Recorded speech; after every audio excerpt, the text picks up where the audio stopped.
Here. Here. Please stand with me for a moment of silence and the pledge.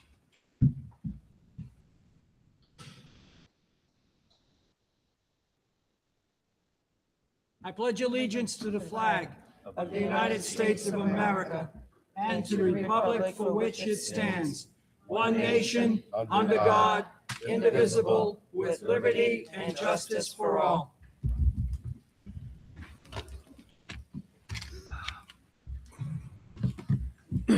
We'll begin by, I'll ask Mr. Weinberg, principal of Harris Elementary School, to give his presentation. Good evening. My name is Jonathan Weinberg. I'm the principal at Harris Elementary School. Harris is excited about the community that we have built and are developing with our students, staff, and community. Our staff and community recognize and applaud our differences and support everyone in our diverse community. I am joined this evening by Harris Teacher of the Year, Ms. Haley Lahusky, and her classroom is a model and a showcase for implementation of the model of instruction and providing social emotional learning values through second step programming and other initiatives that show our differences that make us unique and should be, how our differences make us unique and should be celebrated. They will be sharing their recipe for me, a project to represent who students are, mixing culture, language, and personality traits as ingredients for identity. So I'm going to leave it with Ms. Lahusky, coming on up here, and her fourth grade students.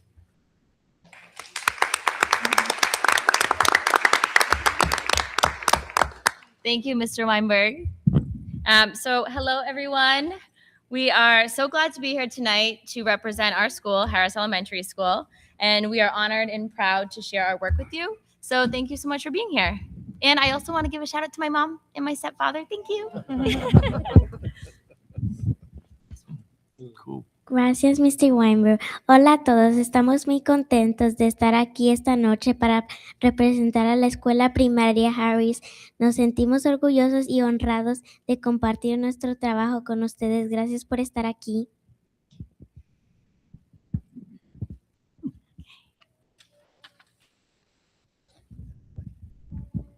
The Recipe for Me project is an engaging literacy and identity-based activity designed to support learners in developing language, writing, speaking, and social-emotional skills while celebrating the diverse cultures represented within our school community. Through this project, all students at Harris create a recipe that represents who they are by combining ingredients such as language, family, traditions, interests, personality traits, and cultural experiences. Students then organize these ideas into sequential directions using academic transition words. El proyecto Una receta para mí es una actividad atractiva centrada en la alfabetización y la identidad diseñada para ayudar a los estudiantes a desarrollar habilidades lingüísticas de escritura, de expresión oral y socioemocionales al tiempo que se celebra la diversidad cultural representada en nuestra comunidad escolar. A través de este proyecto, todos los estudiantes de Harris crearán una receta que representará quién son, combinando ingredientes tales como el idioma, la familia, las tradiciones, los intereses, los rasgos de personalidad y las experiencias culturales. Posteriormente, los estudiantes organizarán estas ideas en instrucciones secuenciales utilizando palabras de transición académicas. This project was initially designed to honor and celebrate students' identity and multilingualism, increase student engagement through culturally responsive learning, strengthen writing and oral language skills in authentic ways, provide scaffolding access to grade-level standards for learners, build confidence, belonging, and peer connections, encouraging family and community involvement in schools. Este proyecto fue diseñado intencionalmente para honrar y celebrar la identidad estudiantil y el multilingüismo, aumentar la participación de los estudiantes mediante un aprendizaje culturalmente receptivo, fortalecer las habilidades de escritura y lenguaje oral de manera auténtica, proporcionar acceso con andamiaje a los estándares de nivel académico para los estudiantes, fomentará la confianza, el sentido de pertenencia y las conexiones entre compañeros, promover las participaciones de las familias y la comunidad en las escuelas. Final projects will be displayed school-wide for 2 weeks, then at the Vitel Multilingual Learner Gallery Walk at the Warwick Public Library for 2 weeks, beginning June 3rd. Los proyectos finales se exhibirán en todas las escuelas durante 2 semanas y posteriormente en el Route ML Galería Walk de la Biblioteca Pública de Walk durante otras 2 semanas a partir del 3 de junio. Can we have a round of applause for Aria and Lizbeth, please? Thank you, girls. Liam, come on up, honey. So now we are going to share some of our projects with you.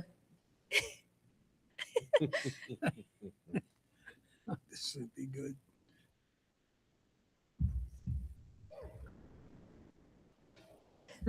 And Dad is joining.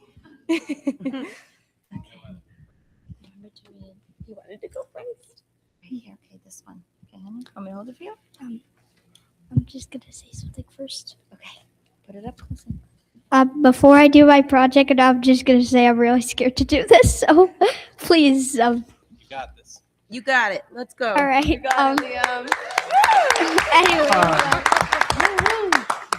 Anyways, here it goes. Should I start?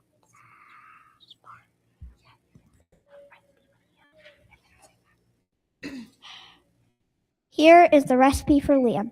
Sequential directions for Liam. First, add a cup of change because I change every day. Next, add a mountain of emotion because they show how I feel. Then add a cup of sports because I want to be better. After, add 100 teaspoons of salt because it's the thing I use every day. I mean, most. Sorry about that. Anyways,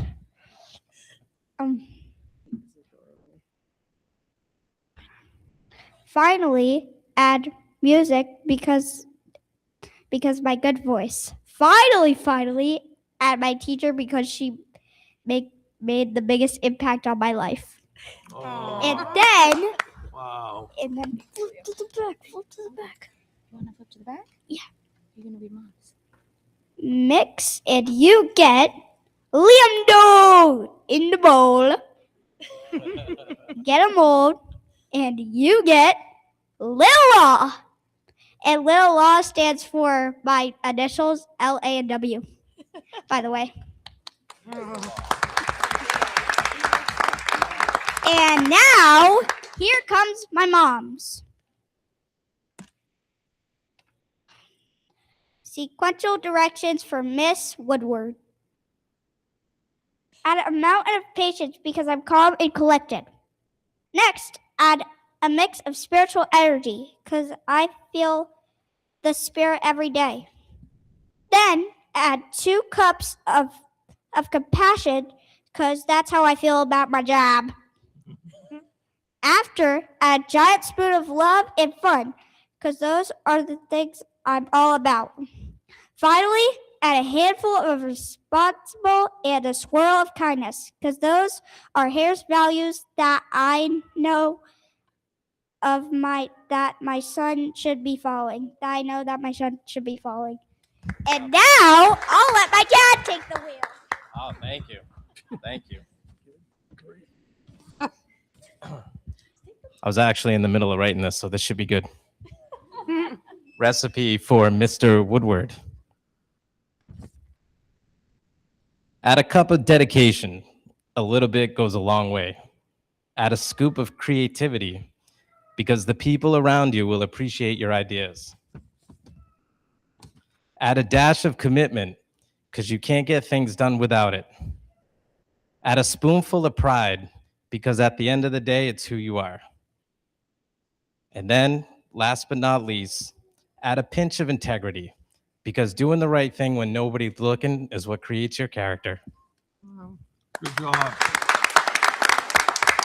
Thank you. Thank you so much. That's the one words for you. I don't think he's nervous anymore. Nice job, Liam. Thank you. Okay, Bernice, come on up.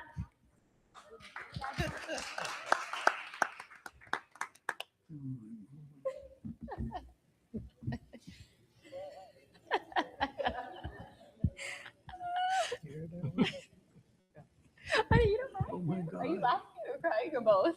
Both. She was very excited earlier when she was practicing, I promise.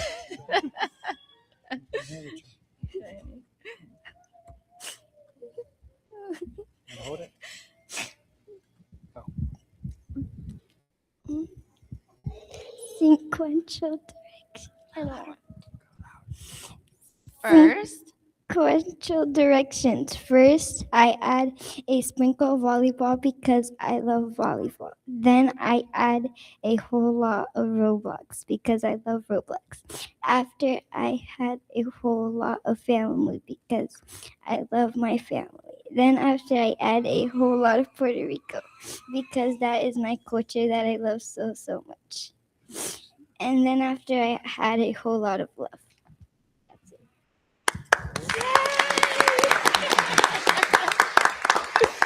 that was beautiful. Thank you. And thank you, Dad, for supporting her.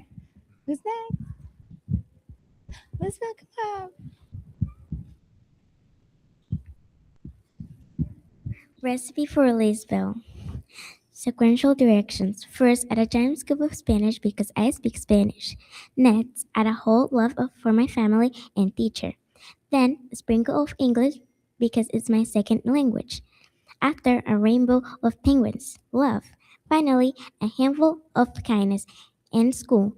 And finally, a 2 scoop of hard work at school. Yay. Thank you, Linda.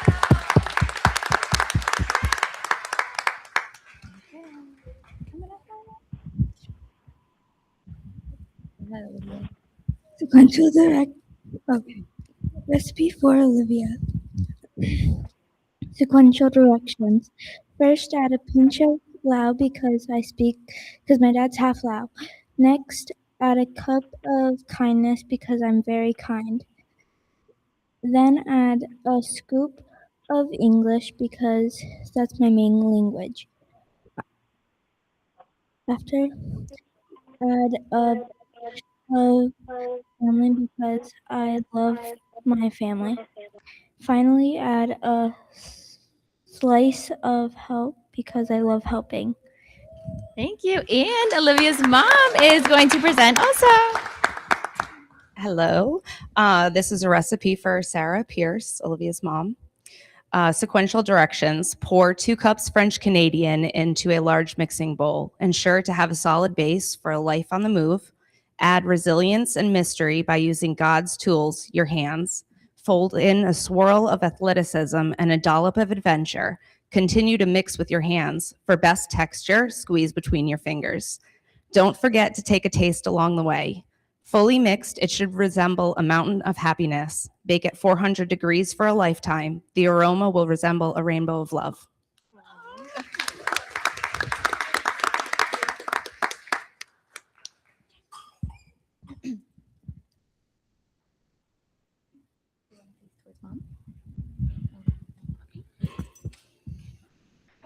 Recipe for Jax. Sequential directions. My You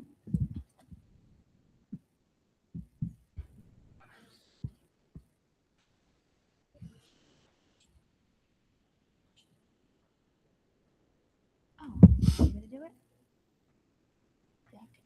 Okay.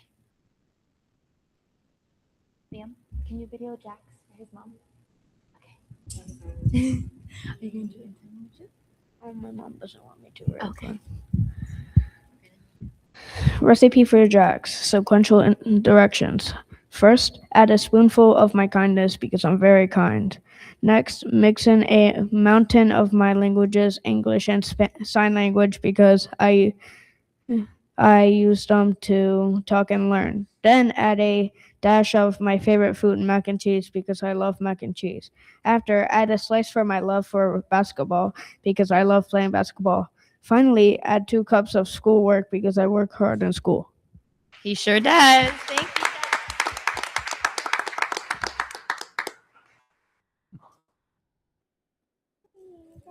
Do you want Mom to stand with you? Can I skip the Dunkin'?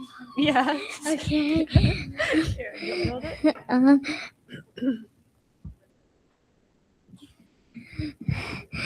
First, add a hint of volleyball because I love volleyball. Next, add some cozy because I always feel cozy. Then add a swirl of football because I'm good at it. Second to last, add a word of English because that's the language. That's my language. Finally, he add a mountain of animals because they're my favorite. That's how to make me. Yay, thank you, Riley.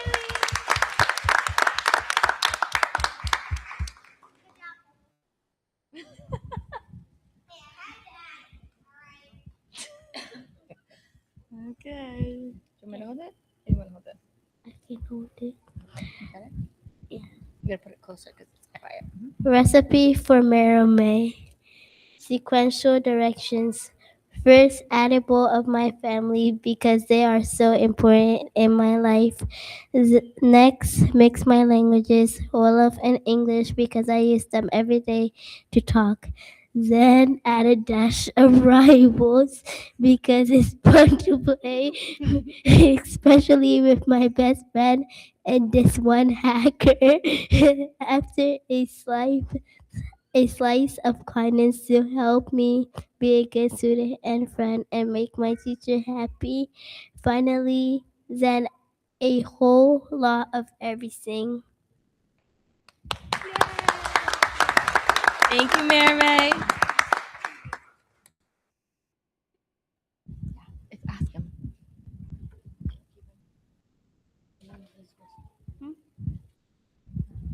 Hold it, me. You can hold it. Recipe for Hazar. First, add a bunch of piano because I like it and it's fun. Next, hold lot Spanish because I can talk with my family. Then, then a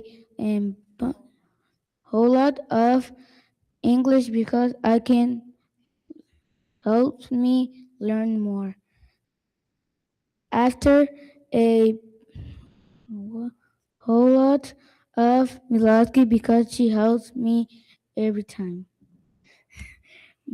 Finish a bunch of soccer because it's my favorite sport. Thank you, Hazer. Nice job.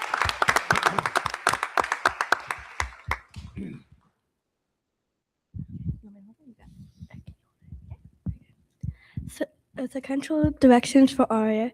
First, take a cup of singing and dancing and pour it in a bowl of being active because I love doing both. Next, add a hint of speaking Spanish, Tamil, and Irish and Lao because I like learning new things. Then mix up into a rainbow of making friends because I have a lot of friends.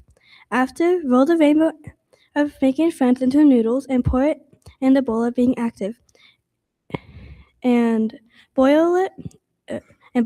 Plus, add a hint of Irish for some mint. Finally, add a handful of bamboo leaves for herbs and enjoy. Nice job, Aria.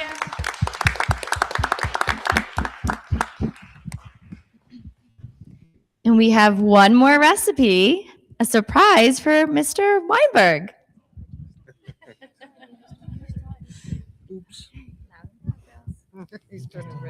Recipe for Mr. Weinberg. Sequential directions. First, add a spoonful of being funny because he's always telling jokes. Then add a mountain of snacks because he makes sure we're well fed. Next, add a handful of fun facts because he was a social studies teacher. After, get a plate of being everywhere all the time and pour a ray of sunshine on the plate with the other ingredients. Finally, take the plate to Nevada because he's 1 in a million, and we hit the jackpot to have a principal like him.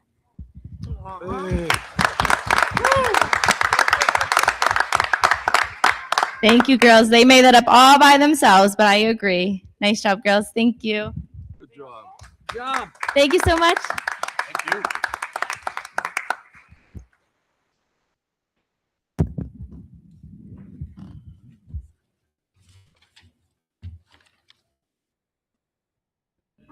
Thank you very much. Thank you. Great job by everyone.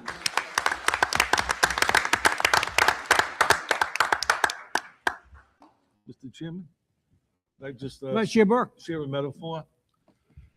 Add a full cup of Harris students, and you will have a recipe for a great presentation.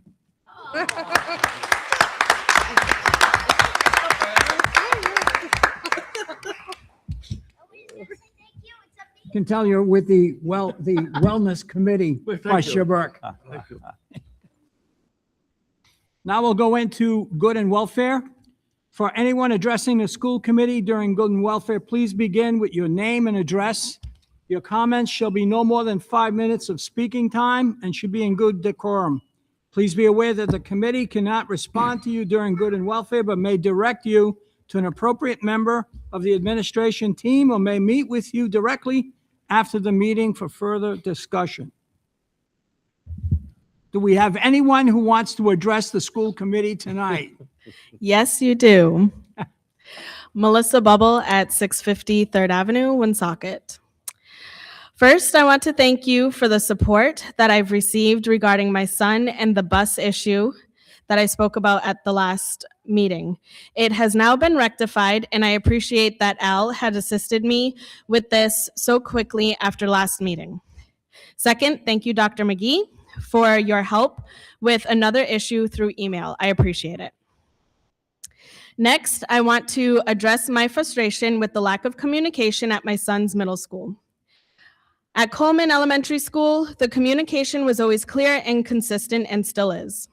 However, with my oldest son, there have been ongoing issues. He has a point sheet that is supposed to be a way of communication and how his day went.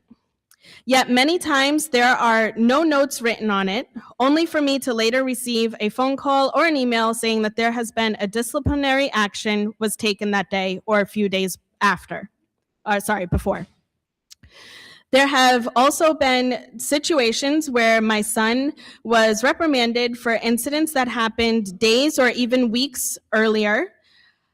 I understand that staffing shortages are a challenge, but delayed communication and delayed discipline confuse both the parent and the child. I have always supported teachers in the schools my children attend, and I believe strong communication between parents and schools is extremely important. Right now, I often feel that it's one-sided.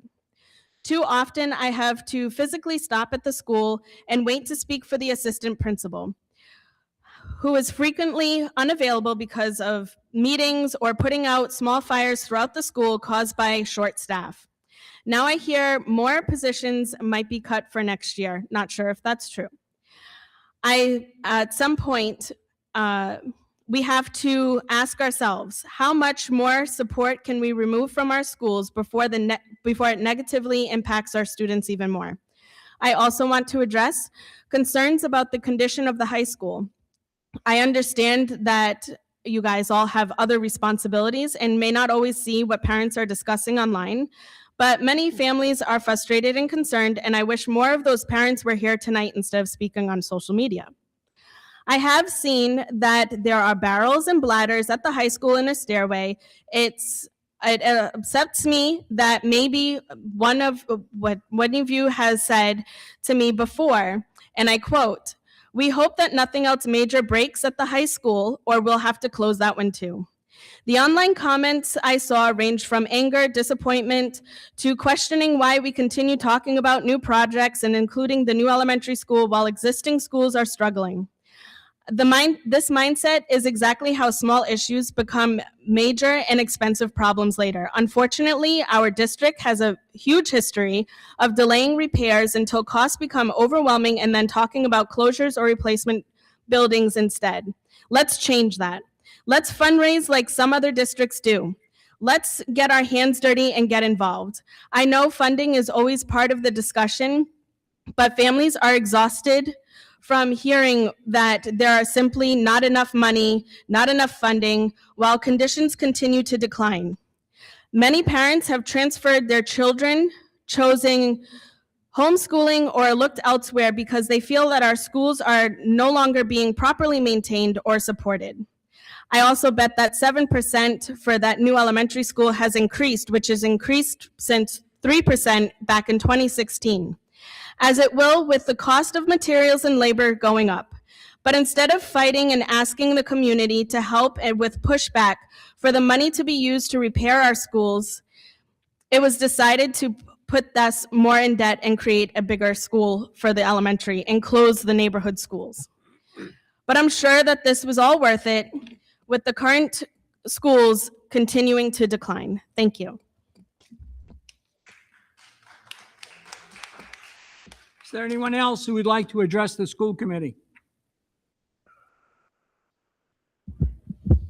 Good evening. My name is Tom Kervanderslice. I'm a social studies teacher over at Villanova Middle School in 7th grade. I live at 46 Arnold Avenue in Cranston, but come here every morning. I'm here to talk. I was in a meeting recently about a student who has missed 79 days of school this year.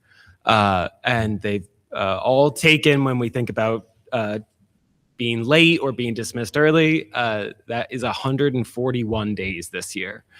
I don't think it should be surprising to hear that they are failing all of their classes. And I was in a meeting recently and the sentence came up, oh, well, next year when they're in 8th grade. And I don't know, it feels sometimes like there's sort of an unspoken policy here that no matter what happens, no matter what grades are assigned to students, they progress to the next year until high school, when all of a sudden their courses start meaning something. And if they don't pass those courses, they don't graduate from high school. And I think what it felt like to me in that moment was that we are making a really bad decision for good reason. And so not wanting to harm the students, not wanting to embarrass them, not wanting to shame them, wanting to support them. And so we just moved them to the next year. But the problem there is we really are just jettisoning these students year to year, different teachers, different spaces. And at no point are we noting to them that their actions have consequences. At no point are they actually learning a lesson about what school is supposed to be about, or what their behavior needs to be in school, or how they need to put forward effort. The class that I teach is not a hard class. I just gave my students a test, and the day before I told them every single question I was going to ask on that test. And that's because I don't believe in pop quizzes or memorization. I believe in sort of thoughtful dialogue in a classroom. I believe in students demonstrating their proficiency through effort. I believe in notes. And yet I still have students who fail all the time, and they fail because they just simply do not care. And it's because at some point, well, not at some point, it's because they've received the lesson over and over again that they can fail their classes and nothing will really change. And so I think especially with the attendance issue, I'm just here to flag that not holding back a student does not protect them. It actually just teaches them horrendously problematic lessons. And at some point, we can't be surprised when these students are in high school and are failing their courses or are not ready, because we have taught them for years that their grades simply do not matter. And that's harmful to the student, that's harmful to the family, and it's really harmful to their peers. Because if I'm a student who's struggling or who's trying, but not, school's not really my thing, and I see a student come to school maybe half the days, maybe less, I see them not do any classwork, and then the next year I see them in my class, our students do start asking themselves, well, what's the point, right? Like, what is the point of me doing this? And so I'm just here to flag that I really think this policy of no matter what, you move to the next grade needs to look needs to be looked at carefully, because I really do think it's creating harm, and it is making our jobs as teachers really, really difficult. Because at some point we have to kind of look at ourselves and think, what is my job here? My job is to teach students, and with grades, I try to communicate whether or not they have done a minimum required level to progress to the next year. And it feels for a lot of us like that message is just being ignored when we say repeatedly, this student has not done anything that deserves them to go to the next year, and they do regardless. So I'm just here to flag that concern. I think it'd be really important for us to look at this, and especially regarding chronic absenteeism. If a student is missing half of the days of school, they should at some point need to complete those days. And I think having them repeat a grade in 7th grade is a perfect year to start to think about the real lessons about how important school can be. Thank you very much. Thank you. Is there anyone else who would like to address the school committee? Then, seeing none, we'll go into recognitions and announcements. Dr. McGee? Thank you, Mr. Chairman. First, I want to congratulate Ms. Lahusky for being named the Teacher of the Year at Harris Elementary School for this school year. I also want to recognize her students who did an amazing job here this evening with their student recipes. Very, very proud of all the work that she does with her students. And just all of the students at Harris Elementary School. It is a testament to all the positive things that are happening across the district, as well as Mr. Weinberg for all he does for his students and his staff and families at Harris Elementary School. So thank you to them. Recognitions and announcements. I have some important announcements here as we get close to the end of the school year. It's really kind of here now, the end of school year, of the school year events. The committee has received a spreadsheet that lists all of the end of year activities by school. This is also found on our district website, so any families or any community members who are interested to see what's happening, who may not receive some of the information directly from either myself or our schools, can go to our district website and look to see when those events are going to occur. The 2026 teacher retirements. The district just received the final list, if you will, of retirees of the Woonsocket Education Department. This is across the district. I'm going to name each of the staff. Some are paraprofessionals, some are teachers, and we have an administrator and the number of years service. So first, Karen O'Coin, for our paraprofessionals. Karen O'Coin, 31 years of service. Kelly Kayer, 28 years of service. Lori Landry, 23 years of service. Sandra LaSalle, 9 years of service. Leslie Nelligan, 11 years of service. Barbara Ozanian, 29 years of service. And Paula Supernant, 23 years of service. So I want to thank those paraprofessionals for their dedication and their commitment for, as you just heard, many years serving our students and our families here in the Woonsocket Education Department. Teachers who are retiring: Donna Barrett, 26 years. Tracy Beliveau, 19 years. Valerie Coleman, 9 years. David Gouvermont, Dr. Gouvermont, 28 years. Julia Grassini, 16 years. Ethel Locke, 23 years. Sandra Loria, 15 years. Emily Mendello, 7 years. Carol Nolan Paul, 27 years. Roger Pickard, 28 years. Anna Rodriguez, 23 years. Robert Stewart, 19 years. And Catherine Thomas, 24 years. Again, congratulations to those teachers, again, for their commitment to our students, to our community, to our schools. We are very appreciative for all that they've given. And lastly, we have one administrator. Committee is aware of that administrator. We talked a little bit about it about a month or so ago. Susan Durisso, 10 years. in service of the Woonsocket Education Department. We will be having, as we do each year, a celebration of all of our retirees. It is going to be at the Elks Lodge, and it's going to be June 11th. So looking forward to that celebration where we recognize the accomplishments of our amazing staff here that are retiring in the Woonsocket Education Department. Last but certainly not least, I'm going to announce our valedictorian for the Woonsocket High School class of 2026 and the salutatorian, the Woonsocket High School class of 2026. Our valedictorian is David Vega.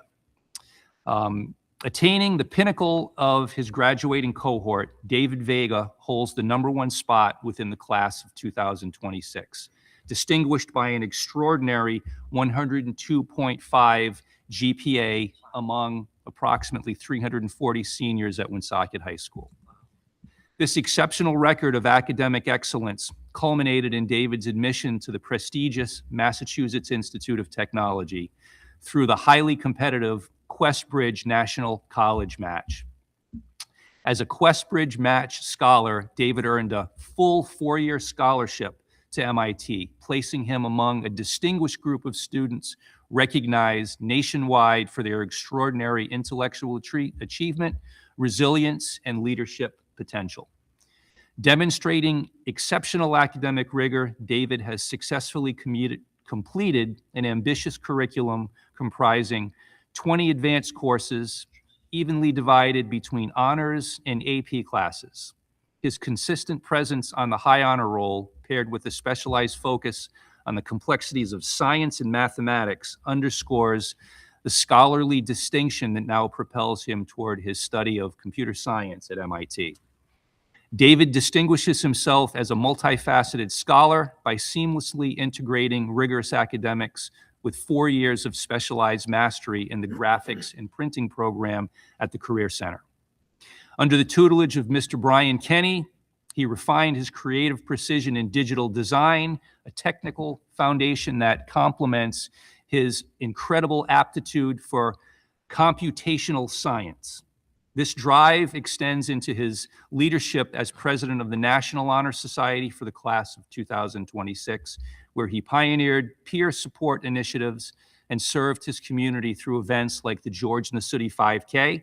Ultimately, David's profile is a rare synthesis of principled leadership and athletic tenacity, evidenced by his success at the Skills USA competition, where he earned gold at the state level in 2025, and his 4-year commitment to the varsity boys volleyball program. David's trajectory toward his scholarly milestone is a compelling testament to his fortitude and relentless resolve. Even while navigating personal adversity and physical recovery following major surgeries, he has established an inspiring legacy within the Woonsocket High School community.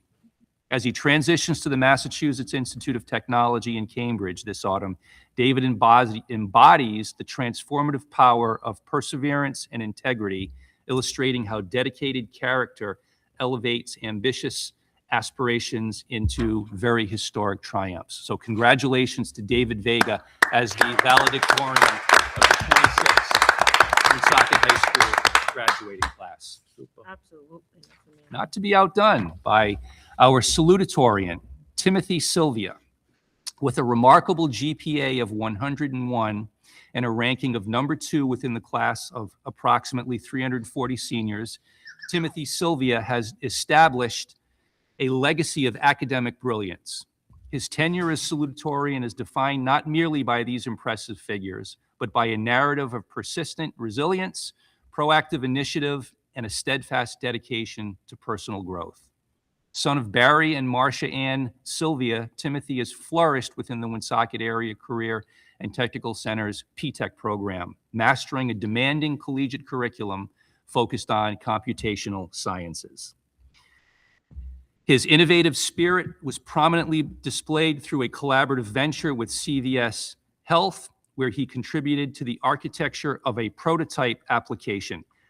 I don't know what that is, but it sounds like it's pretty impressive to me. showcasing his ability to translate complex technical concepts into impactful real-world solutions. Beyond his technical mastery, Timothy has demonstrated an exceptional work ethic by securing 6 AP courses and earning 18 college credits.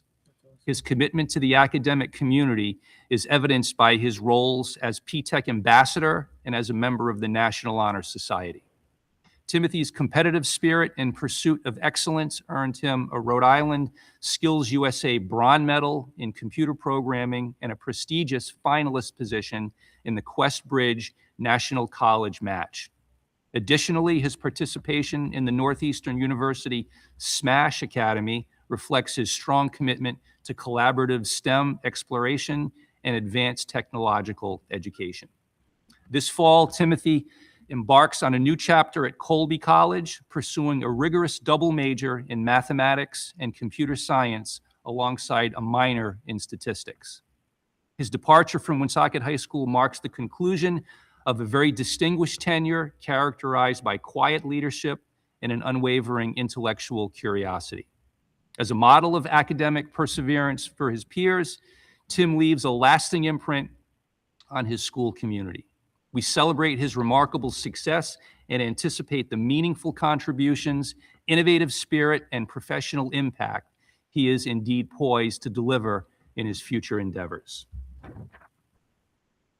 And with that, Mr. Chairman, concludes my recognitions and announcements this evening. Thank you, Dr. McGee.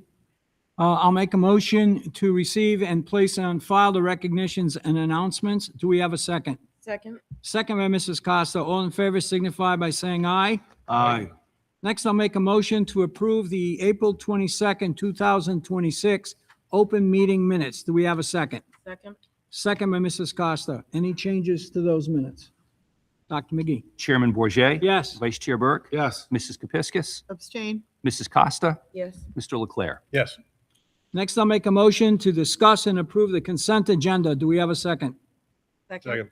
Second by Mrs. Costa, Mr. Leclerc. Does anyone want to take any item out of? Okay. Nope. Dr. McGee? Chairman Bourget, Yes. Vice Chair Burke, Yes. Mrs. Kepiscus, Yes. Mrs. Costa, Yes. Mr. Leclerc. Yes. Next, we'll go into communications, and I will ask our representatives to give us their report. Good evening, everyone. So this report is a lot of just what is going down in the last couple of weeks that we have as seniors and obviously the rest of the school year. Right. So first on our list is prom will be taking place on May 21st at Lake Pearl. Students are very, very excited for it. The venue is absolutely gorgeous. Our student council did a great job finding that this year. Then kind of a big jump, but graduation will be held on June 5th in between these two schools right there at that field.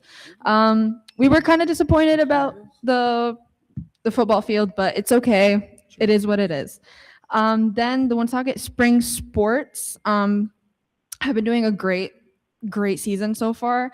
I would like to shout out our boys baseball team. They've been cleaning this, absolutely demolishing everyone. So let's hope for that title this year again. And then also the sports banquet will be held on May 19th at 5 p.m. to recognize all of our athletes, especially our seniors that'll be leaving us this year.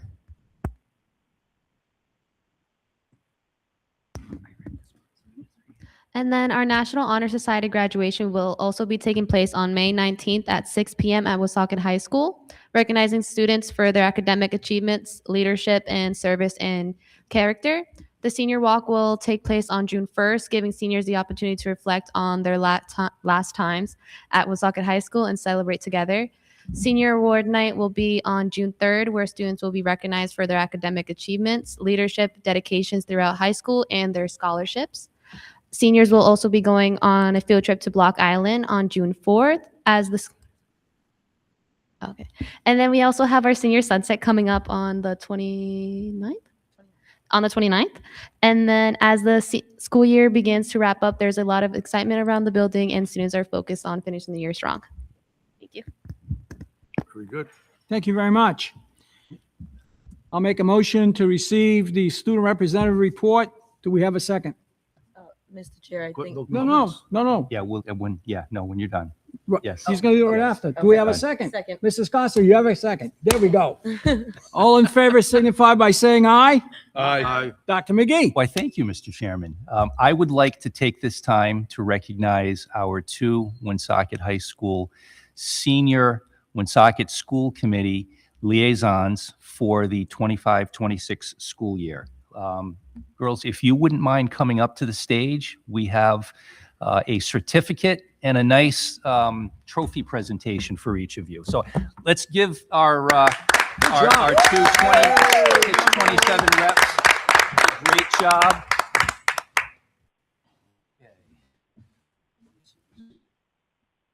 Maybe if the school committee wants to stand up, why don't you go stand Yeah. up so they can take Why don't we go? pictures? Come on. Dr. McGee, we're going to stand here. We're going to stand with you. Around. Yeah, we are. Yes, you are. Totally. Ms. LeClaire, please. I'm on my way. Thanks. Thanks, Ken. Welcome.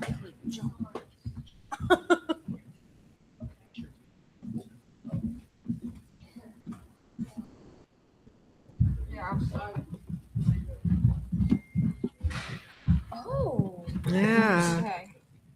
Whoa. Better than you thought, huh? Yeah. Have my name on it. Doesn't matter, I don't care. Yeah, there we are.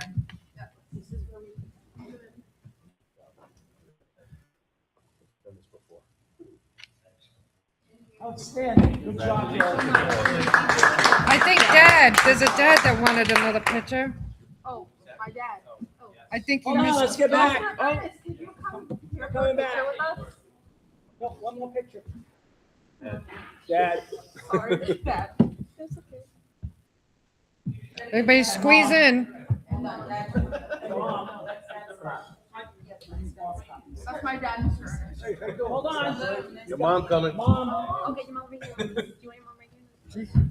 Everybody's going. Let's go right here. My God.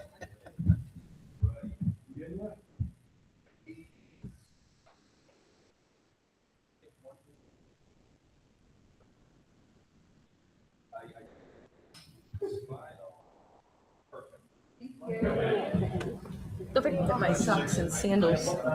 Get you up in the water. Congratulations. Like prop taking. Like a freaking green socks on. Like Five Guys uniform. You still have clothes on. Hey now. What time it is? Nice trophies. Okay, so I've got the next one here. I'm going to just go into it. Yes. So you might be sitting there thinking, but wait a minute. What about the 27, 20, 26, 20, 27, 27, 28 school year? Who's going to be our student rep from the high school? Well, let me tell you who that's going to be. It is with great pleasure, and she's here this evening. It is with great pleasure that I introduce Tessa Crossley, a junior this year at Woonsocket High School, as the 26-27 school committee student representative. Tessa is a lifelong Woonsocket resident. Yeah. Yes, yes.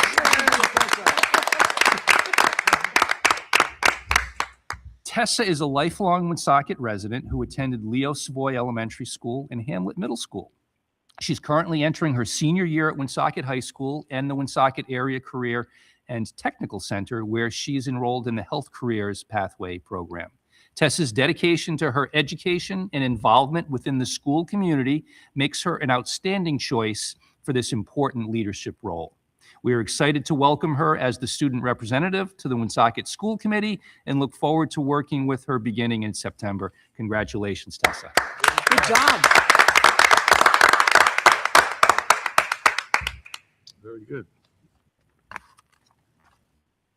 Next, we have the NEASC, New England Association of Schools and Colleges presentation. Dr. McGee, So, Mr. Ernest.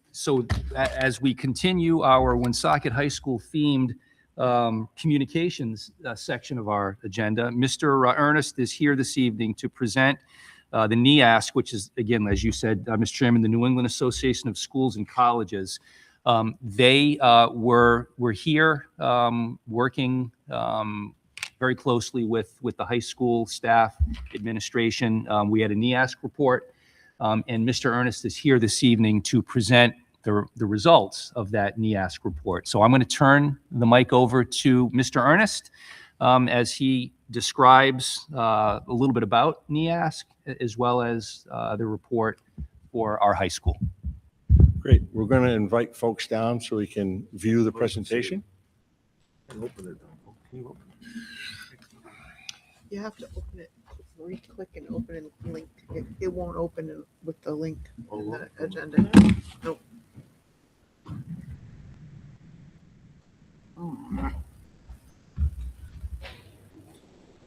Are you opening it right at the top? Wouldn't let me. I tried all day. I finally just opened in the link.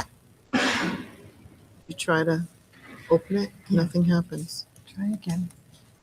Okay, no, here, right there at the top. Oh, okay. So while the screen's coming down, the New England Association of Schools and Colleges, fun fact, was formed in 1885 in conjunction with Harvard, Yale, and Boston Latin, and also Vermont Academy. So it was the bridge between high schools and colleges. And that's kind of the theme. So we're going to give you a report. I'm going to give you a report of a year and a half's worth of efforts from our high school staff and working in conjunction with NEASC, along with a 2-day on-site visit in 10 minutes or less.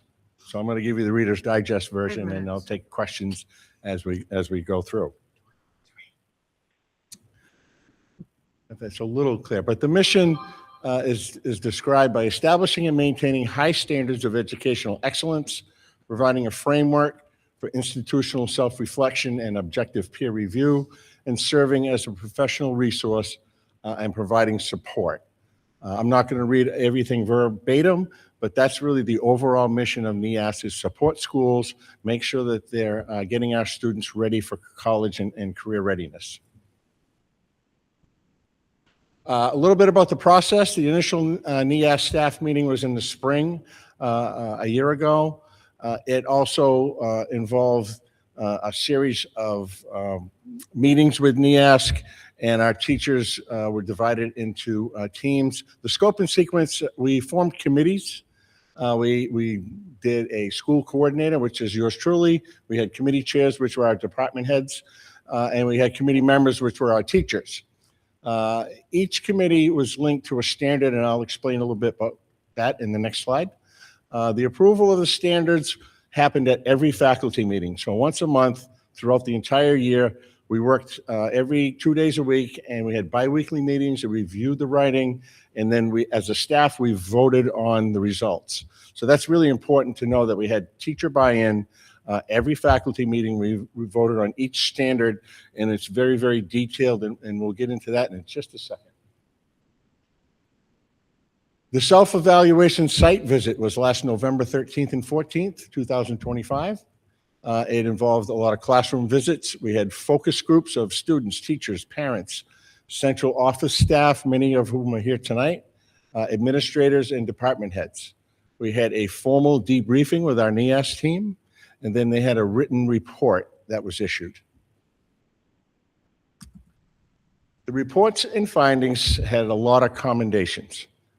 Some of those include our student mentors, strong adult relationships, comprehensive network of supports, one-to-one technology, community partnerships, that was huge, facility and campus upgrades.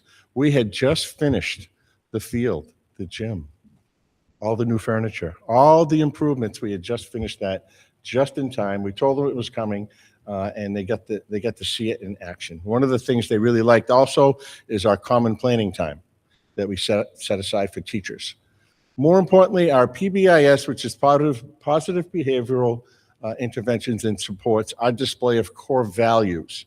And those core values of respect, responsible, and safe ring loud throughout the high school, everywhere you look, every wall, every door. You see it. It's part of who we are and what we do. Communication and outreach to families was also flagged as a strength. So our standards, there are 5 standards: culture, learning culture, standards 1 and standards 1-2, student learning, professional practices, learning support, resources, and resources. Now, within each of those standards, there's many, many principles, and I'll explain that. So they're kind of like indicators within those standards. If you see the one standard that does not meet NEAS standards, that's why we did our self-study. We did a self-reflection of who we are, where we are, and what is going on at the high school. And not that we didn't meet several components within that standard, and I'm going to break that down for you in just a second, but we didn't meet all the components of that standard. So that's important to note in this report. So an example of our principle 2 is the consistent written curriculum. Some of our core subjects, not all, but some of them are what we call greenlit. They're approved core subject curriculum, high quality curriculum materials approved by the Rhode Island Department of Education. Within that, their standards are already linked. There's a lot of really, really good information in there that our teachers use. Math, language arts, and science already have that done for them, and we chose those greenlit curriculums for that reason. Some of our other subjects have those components, but they're not all together in a nice little package. Structured mapping, that will be happening as we look at the scope and sequence, included in the essential questions, concepts, and skills. That needs to be within all of our units of instruction. It's within those core subjects and those greenlit curriculums, but we need to make sure it's in every one. Advanced level AP level courses, that was flagged as a strength as well, dedicated format and curricula. So AP is very, very strict on their high quality curriculum that they use. CTE pathways is the same way. One of the things that we looked at is art, family, consumer science, and electives need to be fully aligned with state standards. So we are aligned, but not fully aligned. So that is our project for next year, and I'll go into that in just a moment. And our assessments need to include strict alignment with our expected course outcomes, which link right to our Common Core standards. So in the principal part, the core values, this is a sample of just a little bit of what's in that 60-page report. Each one of our standards and principles has this detail in it. And if you read through that report, perfect example, core 1 and 2, core values, beliefs, and the vision of a graduate. If you look down through the strategic alignment and practice, those are the things that they saw, that they recognized. Just for an example, we use competencies, emphasize knowledge, understandings, and dispositions for future success. The graduation competencies align with RIDE's guidance and integrated into the CSIP. So those are things that we're already doing. Core values and competency actively drive instructional practices and not just documentation. So if you read through all of those, and there's a little bit of a graphic over there about students and familiar with the graduation competencies, 90% are familiar with the core values and beliefs. So I found that pretty amazing that 90% of our kids and our teachers and the culture in that building understand our core values of respect, responsible, and safe. Student attendance, here's another example of some things, understanding data. So if you read through the bullet points, this is the process that we're going through. Tiered supports, tier 1 universal supports, they need to match the interventions and the student needs. Right now we have an active attendance team that meets weekly, that reviews data. I want to take a second to thank everybody that lowered our mileage for our students. So we have over 200 families now that have a ride to school. So that hopefully is going to be making a huge difference. So I want to just give a little shout out for that. Sources of evidence. We have to have evidence. It's evidence-based report. Central office personnel, classroom observations, the central office observations, department leaders. They did a tour of the facility. They talked to our school leadership, our support staff. They asked us for every document under the sun. We provided them with eons and eons of documents. They did a survey. We did a parent survey, a student survey. So all of that information goes into this report. This is where it gets good. Our follow-up responsibilities. Next year, our common planning time is going to be NEAS, NEAS, and more NEAS. Okay? We're going to focus in on Standard 2. We're going to create those units of studies with essential questions, with standards, with reliable assessments. Those are all going to be compiled. We need to establish and develop that curriculum. We need to make sure that we update and audit the curriculum as it progresses. Phase 2 is we analyze and align it, and phase 3 is we develop and define it. So that's a huge lift, but we're going to use the same process we used before. I've been through this process my third time, back when we had 3-ring binders that were this thick. Now it's all computerized. One of the things I'm really pleased about is we were able to take the information from all of our committee work, get it into an electronic document, analyze it, vote on it, and then NEAS came in and they came up with the same results. So what we saw as a self-reflection matched up with what the NEAS team, and that team was made up of principals, superintendents from around New England. So they kind of came in and saw the same thing that we saw, and they agree that we need a little bit of work on our curriculum, and that's going to be our focus for next year. Oop.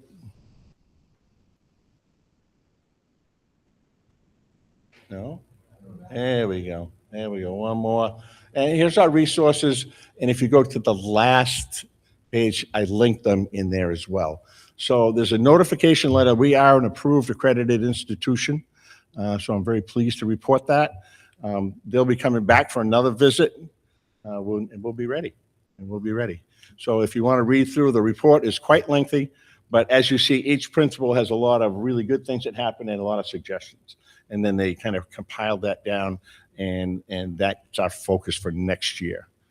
At this point, I'd be happy to take any questions that people might have on the process or NEAS in general.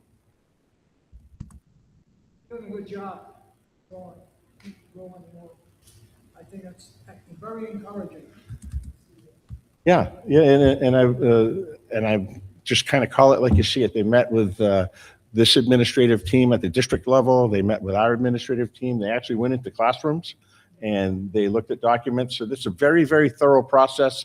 And NEASC isn't shy about letting you know if you need to do a little bit of work on one of those standards. They really can be quite forceful, if you will. But we're in good shape, and hopefully we move into next year and we finish this thing off. Thank you very much. Yep.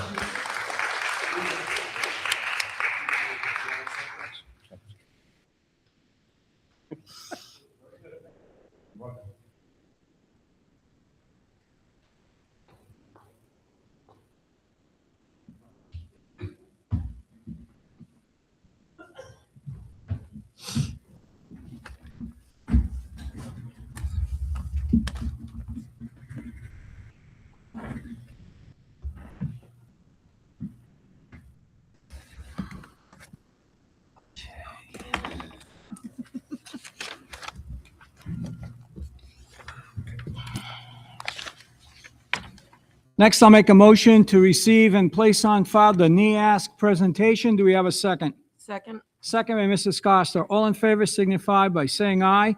Aye. Dr. McGee, I'll ask you for your report. Get you my report momentarily here. I'm looking for Looking for your report. looking for my report. Well, I'm looking for a portion of my report, and I confident that I'm going to find it. Good. Yeah, I found it. Okay, great. So, first agenda item under my report, personnel matters update. Since the last school committee meeting, the district has filled the following vacancies: one full-time paraprofessional at Harris Elementary School. Second on my agenda, update of the 2026-27 school year calendar. So there is a slight modification which doesn't affect really anything except one day where the primary election, which was initially scheduled for September 9th. However, the General Assembly recently changed that, and they changed that after you approved the calendar, and actually after most districts in the state approved their 26-27 academic year calendar. So the modification is that the 8th is a school day, and the 9th will be a no school day because that is the new date of the primary election. So I just wanted to share that with the committee. This, I've shared this, and Ms. Blaze has also shared this out to the staff as well as the families. So the families have this updated calendar, and it can, as always, be found on the district website. The next agenda item is graduation rate. So while RIDE has not officially come out with the 2025 graduation rates, the Kids Count organization has. And I am very proud to announce that Woonsocket High School graduation rate has improved to 80%, up from approximately 63%. Due to a variety of reasons. Should we have a drum roll? Super. I would not turn down a drum roll, sir, or trumpets or anything. There we go. A variety of reasons for that. Mainly, we are doing a much better job of coding students, as the committee may or may not be aware. A graduation rate is not just the senior year, the number of students who are seniors that year, and the number of students that graduate. It's a cohort, so it's students who begin in the 9th grade, and then when that cohort graduates, that's how it's calculated. And I want to recognize Ms. Notariani and the data department. We have 2 data specialists. Amanda Reiner and Carolyn Gerard, who have done an amazing job of combing through that data so that the actual graduation rate is what is presented and is advertised at 80%. So, and the high school has also done and continues to do a good job of focusing on the teaching and learning instruction, increasing the number of pathways, which next year committee is aware we've added about 4 new career tech education pathways. So I'm hopeful that number will continue to rise. Incidentally, the other core urban districts we've surpassed in graduation rate. So we've surpassed Providence, Pawtucket, Central Falls, and Newport. That's great. So I'm very pleased to announce that. And lastly, Transpar update. I don't have a lot to provide. I know at the 2 school committee meetings ago, I provided an update as to the work that we're doing. We still are in the process of scheduling our next meeting with Transpar to look at our redistricting for next year as we open up the new Woonsocket Elementary School, and we create the 7-8 middle school, 5-6 upper elementary. We're in the process of waiting to hear back from RIDE with respect to things that we're going to need to consider as we look at what those models are going to look like.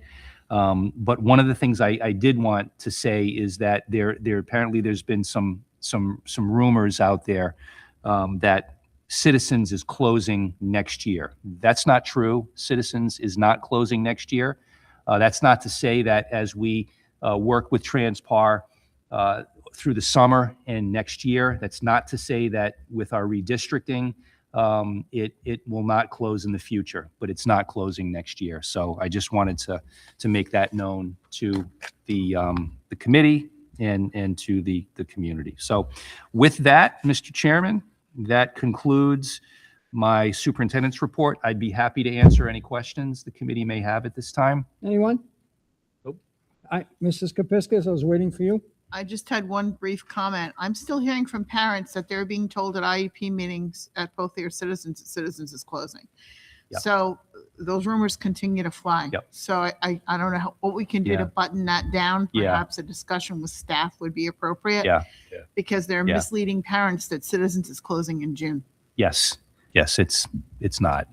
But I will have a conversation with Mrs. Carvalho, and if that's what we need to do, then that's certainly what we'll do. I'm telling parents that we're not, but, Yeah. I'm one voice in the Right. forest. Yeah. Thank you. You're welcome. When do you expect, Dr. McGee, that we're going to have something from Transpar? Because again, a lot of the comments are what's happening with Smithfield Road, et cetera, and it leaches from that to the entire city. Yeah. Well, I can tell you that in our last meeting with them, their recommendation in terms of notifying the community, right? Because that was one thing that we made the decision that we weren't going to look to make any changes, whether start and end times to any of our schools for next year, because, it's May. And at the time when we had our last meeting with Transpar, it was about a month or so ago, which is not a wise thing to do. You want to give families, you want to give staff, you want to give the community a heads up in terms of when that's going to happen. So we anticipate that at some point, I would say in probably the late fall, early winter, I think we'll have that information. We're going to continue to work on it with them, as I said, through the summer, and really it'll really sort of pick up some steam in the fall, but we probably won't have that specific information until, I would say, probably early winter, to give families a good number of months to make preparations and prepare for what that's going to look like in terms of the redistricting as well as the start and end times. No, thank you. Anyone else? So I'll make a motion to receive and place on file the superintendent's report. Do we have a second? Second. Second by Mrs. Costa. All in favor signify by saying aye. Aye. Next, we'll go into the school subcommittee reports, and we'll start with policy subcommittee. I'll turn it over to Vice Chair Burke and Mrs. Kepiscus. The policy subcommittee meeting, which was scheduled for yesterday, was canceled and has been rescheduled to June 8th, 2026 at 4 p.m. in room 124 here at the Woonsocket Middle School at Hamlet. Thank you very much. Next, we'll go into the health and wellness update. I'll ask Vice Chair Burke and Mrs. Costa to give us that report. Mrs. Costa. Okay. The Health and Wellness meeting met on Monday, and we approved the 12/15/2026 meeting minutes. First of all, the meeting started at 4:05 p.m. We approved those minutes. We approved the health and wellness checklist for policy information, which we'll be talking about in a few minutes. See, I'm sorry, my notes are a little scrambled.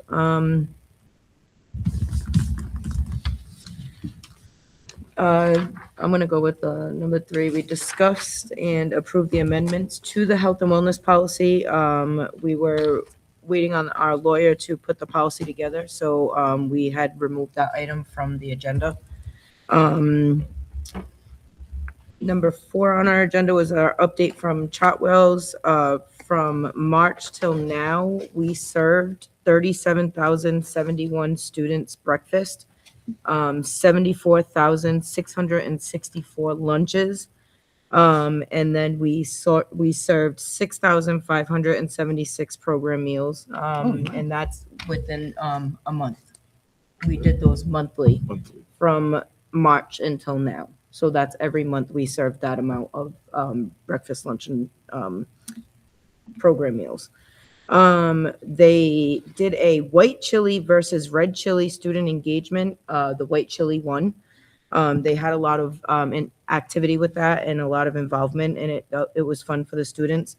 They also did a chicken dumplings through Global Eats at Pothier.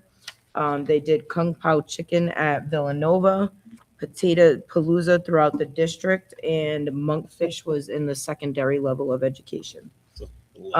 This summer, unfortunately, due to not enough engagement, they're going to be closing the splash pad for feedings, but we still will have our summer programs and feedings at Pothier Globe in the high school. Our URI update, our fresh fruit program, the fresh fruit program partnered with some of our Woonsocket schools. They're going to be providing more education on fruit and vegetable. The more apps that kids know about, the more apt they are to try and learn about them. And then there was 2 curriculums, K through 12, K through 2 and 5 through 9, designed for the health teachers to educate. 8 or 9 lessons can be rearranged per the student's engagement. And it's basically a script for teachers and a lesson on food waste and reduction, and pre-post surveys from students. Next year, they're going to incorporate sensory feeding. Let's see. Number 6, we had our update from Project Aware, SEL and mental health and wellness. Our daily attendance, 90% or higher for 8 out of 9 schools. Our chronic absentee went from 49.2% to 39.6%. So there's 6.9% of improvement. We're doing better in 3 out of 4 districts. We are doing better than 3 out of 4 districts. We partnered with Sojourner House with 4th and 5th grade students. And also, I'm sorry, we had 2 workshops, one for 4th grade, 2 workshops per 4th grade and per 5th grade. And with learning that, I thought was really, what I learned was that they do free mental health training. They're waiting on a date for that. They partner with Brown. They run mood checks for 7th and 9th grade, 7th through 9th grade students. It's helpful and it's called Catch It. And a fun fact that I learned, not really a fun fact, but a good fact to learn, was that over 30 students had been thinking about suicide and not spoken about it. So I think that was a really good program that we have to help with this mental health in our teens. We have a pilot for 5th and 6th grades. Empathetic Mindset is what it's called. It's free training for staff and students. Trainings will be held at the discretion of the principals. For number 7, we had an update from Woonsocket Prevention Coalition. They finished their Above the Influence program that they were running and their swag program. They were celebrated for the swag program. They were celebrated and awarded with certificates. Parents were in attendance, and we were told that was the biggest crowd that they've had, which was really great to see. The swag Student Wellness and Growth is they accept 20 students. That program will be running July 7th, starting July 7th. The recruitment, they're doing a recruitment. It's a process date, but that's to be determined right now. The LED Leadership Program involved in MAD program. They tied for 4th when they did their competition out of 10 and 12 groups, making mocktails assigned. They were assigned an individual that passed in Rhode Island, and they had to do things to honor them, which they made like mocktails to honor that person that passed, something that they like to do. And I thought that was really, really interesting. I thought that was really nice that they did that. But they tied for 4th. They got in 4th place. They tied with Smithfield. For number 8, Rhode Island Healthy Coalition. We had a recycle program presentation, and I thought that was really cool. They pretty much told us about our sorting station. There's no money to fund the program for the first year. They help retain over 700 tons of food waste to be reverted to useful food. The recruitment students are to help with the unwanted items from lunch. Unused items like full milks, bags of carrots, etc., that goes to the share table. Fluids are dumped in containers, go to appropriate recyclables. The first year, they pay for the service. After the first year, they're hoping that you see the reduce with food waste, and the dumpsters used for the trash can be reduced for pickup, which will help maintain that service. And we're hoping that, was it Pothier that's going to do it? Pothier is going to pilot it next year. Yep, Pothier is going to be piloting that next year. So that's going to be something fun to look forward to come next school season. And that was it. We finished our meeting at 5:05 p.m. Thank you, Mrs. Costa. Any questions, comments? Then I'll make a motion to receive and place on file the health and wellness update. Do we have a second? Second. Second by Mr. Leclerc. All in favor signify by saying aye. Aye. Next, we'll go into conferences and discussions. Mr. Notoriani, would you give us the technology facilities update? Thank you, Mr. Chairman. Under school safety, we continue to meet every other week with the SROs and Detective Sergeant Kamer in terms of the upgrades to our communication platform, which is an ongoing district-wide project. At this point, all schools that will remain open, including citizens, will have all their clocks installed along with their telephones. The intercom and bells will be installed during the summer of 2026, but this will be one truly integrated system in terms of telephones. The intercom and bells, like I said, over the summer, and the telephone cut over to the new system, where when you call the school, it's going to go to the new system versus the existing ones, will start at the end of May and go through June for the elementary level. And then the middle school, high school, and career tech and administration building will happen sometime in July. So when everyone returns back from school, all schools that are going to remain open will have this new unified system, which will be a significant improvement over what we have, because some of these schools don't have phones in the classrooms as of right now. Security camera review, again, under school safety. So all the licenses and cameras have arrived. At the Career Tech Center, I erroneously reported at the last meeting that all the cameras are working. There are a couple that are out in the parking lot where we need to get a lift to get up there and repair them. But beyond that, Savoy Elementary School, we had 6 or 7 cameras to install. We did that over the last couple of weeks. Each morning, our facility staff go into the middle schools, and they've been putting cameras up to replace the old analog system. And we're hoping by the end of the school year will be, or by, I would say July, maybe not the end of the school year, but by the end of July, the middle schools will both have the new camera system. We'll repair the high school, and sometime during the summer, there are some additional cameras we're adding at Pothier. The camera system, similar to the communication system, will be district-wide. So you can go to a computer and you can log in and you can pick cameras from each of the schools and zone in and look and see what's going on. Again, it's all on our fiber optic backbone that we built about 10 years ago. And I'd like to thank the facilities and the technology staff, because again, they're saving us money by doing it in-house versus hiring vendors. For technology, as of today, there are 57 technology work orders in the system, 41 related to technology infrastructure, such as laptops and desktops and printers, and 16 related to the data systems, state reporting, or Medicaid billing.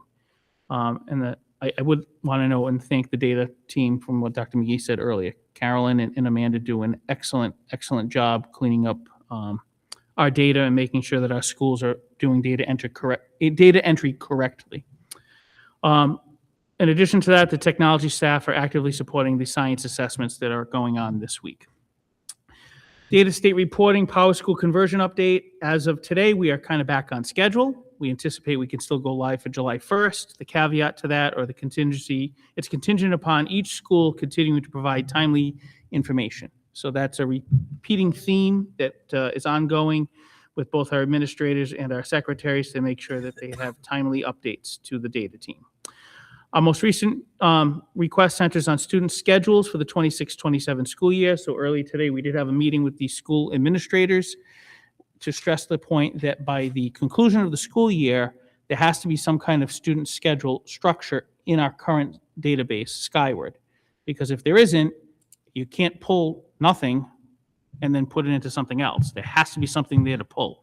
So the task at hand for the school administrators is to make sure that the buildings have schedules in there. Our elementary schools have ongoing meetings throughout the month of May for additional support, and the middle schools, we have a touch base, and I believe next week we're going to touch base with the high school to make sure that they're on task. My understanding is the high school has it mapped out on paper, and then we need to make sure that it gets entered into Skyward. We're currently in the process of creating the additional modules aside from the SIS. Dr. Holt's team is nearing completion of the professional learning module. We had a kickoff meeting for special programs, which is the IEP and 504, and that will be handled by Mrs. Morell and Mrs. Gerard. The online enrollment module where students register is a module that I'll be taking the lead on. The MTSS and the MLL modules are upcoming and will be held by Ms. Aguirre going forward.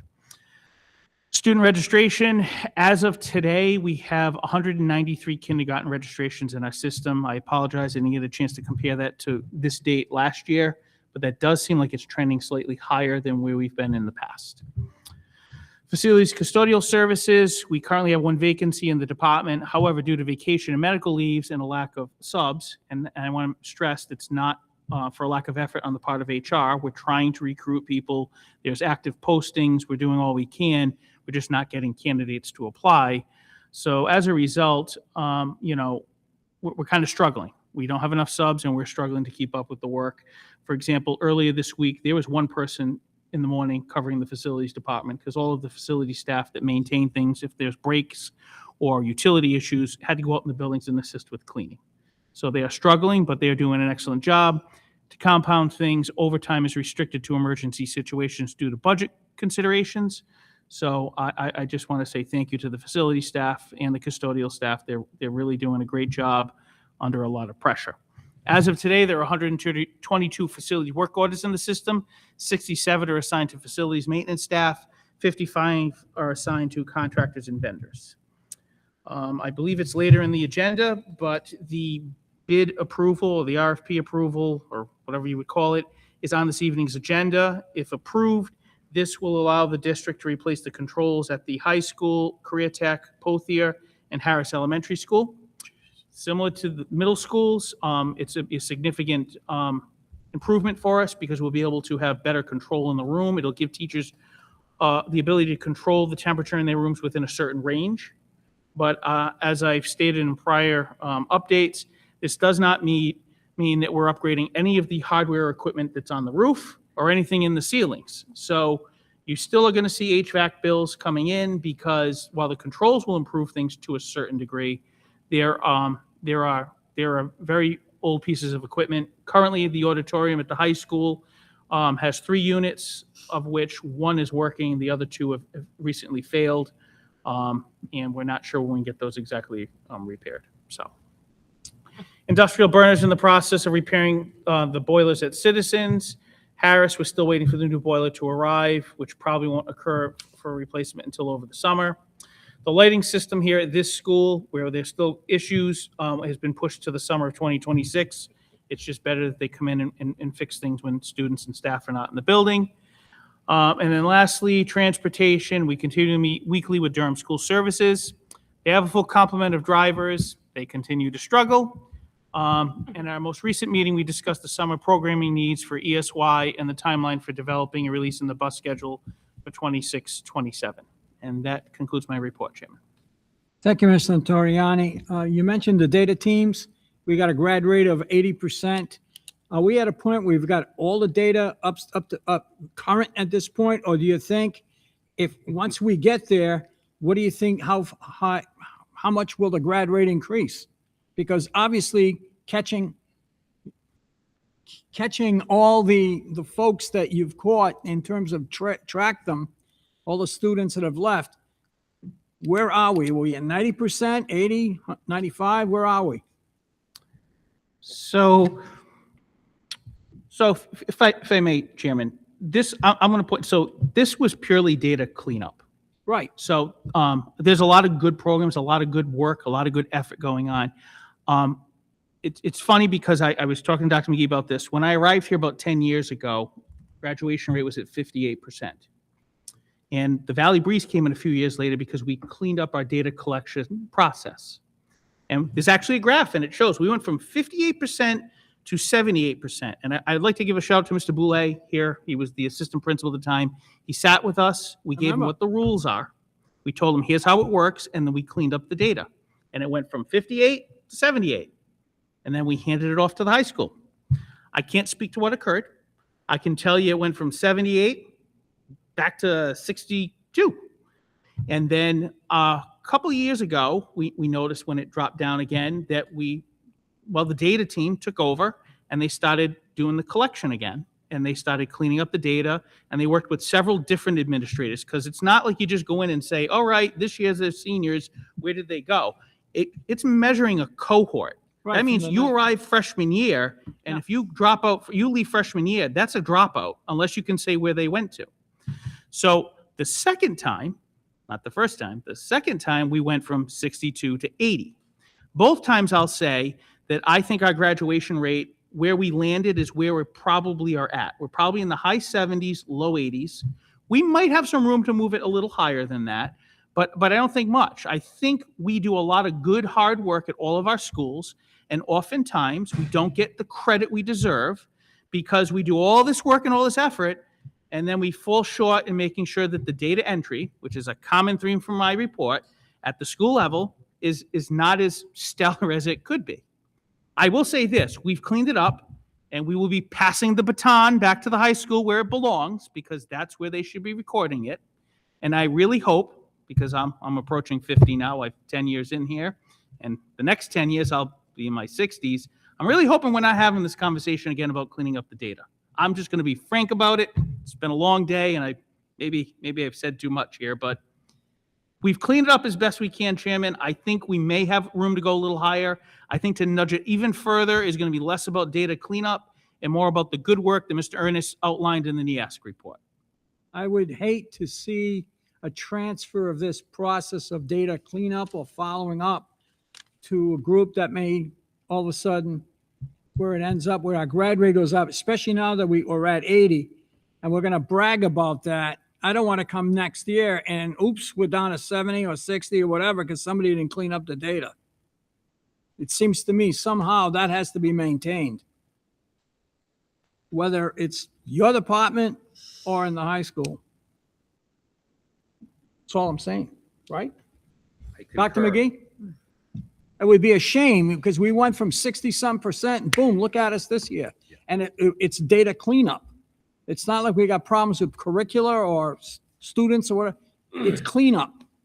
You cleaned it up. We're at 80. If we clean it up a little more, maybe you get to 81 or 82. But we're at the 80. It'd be horrible if we went down to 60 again. I'm confident they could do it, but we will see. I like where it is now. Agreed. I like where it's housed now. If I could. I'll look into that because I agree with what you're saying, but I do believe the General Assembly passed what was called site-based management in 2019. There's that law there. So I'll look into seeing what we can do to keep an eye on things so we don't slip. That's all we're at. That's all I'm asking. We don't want to slip. Anyone else?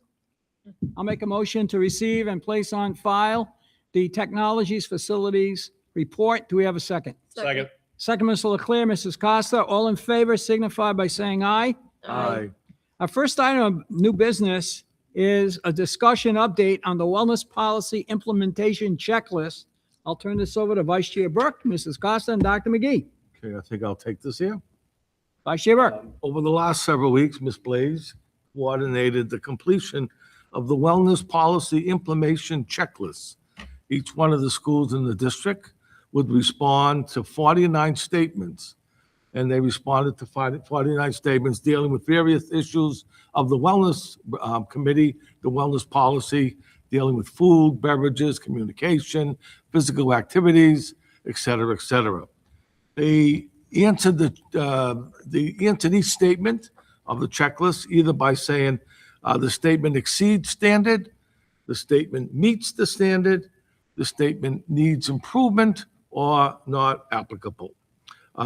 So from those 49 statements, what we did, we culled 3 celebrations of the checklist and 3 needs improvement of the checklist. So let me read those 3 celebrations. The first one is, yes, students are given adequate time at breakfast and lunch to purchase and to eat food. For breakfast, they have 10 minutes. For lunch, they have 20. And obviously, all the schools reported exceed standard or meet standard. So that was pretty good to hear. The second statement that was celebrated is that all students in this school receive yearly grade-appropriate nutrition education. Obviously, a big deal is made to provide some nutrition education to our students, and as over the years to URI nutrition program has provided a great many programs into our elementary, into our middle schools. So that's obviously another statement that was seen to be exceed standards and meet standards. And the third statement that was celebrated that exceeds standards and meets standards is that the school provides an enjoyable and safe environment for PE classes with adequate space and equipment and with certified PE teachers. So looking at throughout the 49 statements, those are three statements that a small committee put together and saw as being moments of celebration out of those 49. Now, obviously, we're not perfect. Obviously, we need some work. And there were several statements that were all about needs improvement. So we're going to deal with those statements. And the statements read, the first one that we saw is needed improvement. Students, parents, and guardians can provide feedback and give input on menus and participate in the promotion of healthful options. Well, obviously, we think we can do a better job of communicating and involving students, parents, and guardians into that work. We also heard from Troutwell's that they are planning a special QR codes to allow parents, students, and guardians to make suggestions. We also saw that another statement that needs improvement deals with educational physical activity that promotes student wellness. So we needed to provide a little bit more of that educational component to help with student wellness. And finally, fundraisers held outside the school, they comply with district wellness policies. I guess they don't sometimes. So we need to improve some of the things that happen outside the day in terms of this. So basically, and finally, there was one other one. The Health Wellness Committee is made up of several individuals. For the most part, we have a good steady group that comes to our meetings. But what we need to do, and what we find that we need improvement, is that we need to add a student, we need to make sure we have a PE teacher, and we should also have an administrator as co-chair. Right now, Ms. Costa and I serve as co-chairs of the committee. No big deal, but these are little things that we can work on.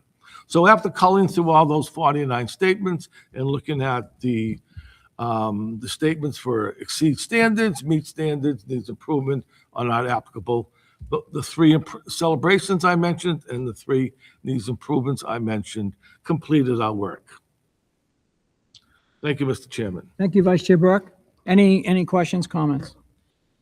This is a discussion, an update, so I'll make a motion to receive and place on file the discussion update on wellness policy implementation checklist. Do we have a second? Second? Second by Mrs. Costa. All in favor signify by saying aye. Aye. Aye. Aye. And now we have to. Mrs. Kepiscus, did you say aye? I did. Oh, I didn't hear you. I'm sorry. Next, we have a discussion approval on the amendments to the health and wellness policy. I'll turn that over to Vice Chair Burke. Thank you. I need to advise the committee that the policy amendments that were completed to add to the policy, the wellness policy, were not made available to the Health and Wellness Subcommittee by legal counsel. And then since this Monday was our last meeting of the school year for the subcommittee, the policy in its total, because we haven't seen it, will not be reviewed until September, October, when the subcommittee meets again. Therefore, I will make a motion to withdraw this item from the agenda tonight. Second that motion. Any comments, questions? Dr. McGee, roll call. Chairman Bourget, Yes. Vice Chair Burke, Yes. Mrs. Kepiscus. Yes. Mrs. Costa. Yes. Mr. Leclerc. Yes. Next item is I'll make a motion to discuss and approve the request of a 4% of local appropriations for the fiscal 27 budget from the city of Woonsocket. Do we have a second? Second. Second, Mr. Leclerc and Mrs. Costa. Mr. Perrier, it's all you. Thank you, Mr. Chairman. In front of the school committee this evening is a request to ask for increased state local aid. We're going to be asking for a maximum of 4%. That will bring the total for local aid from 17,300,000.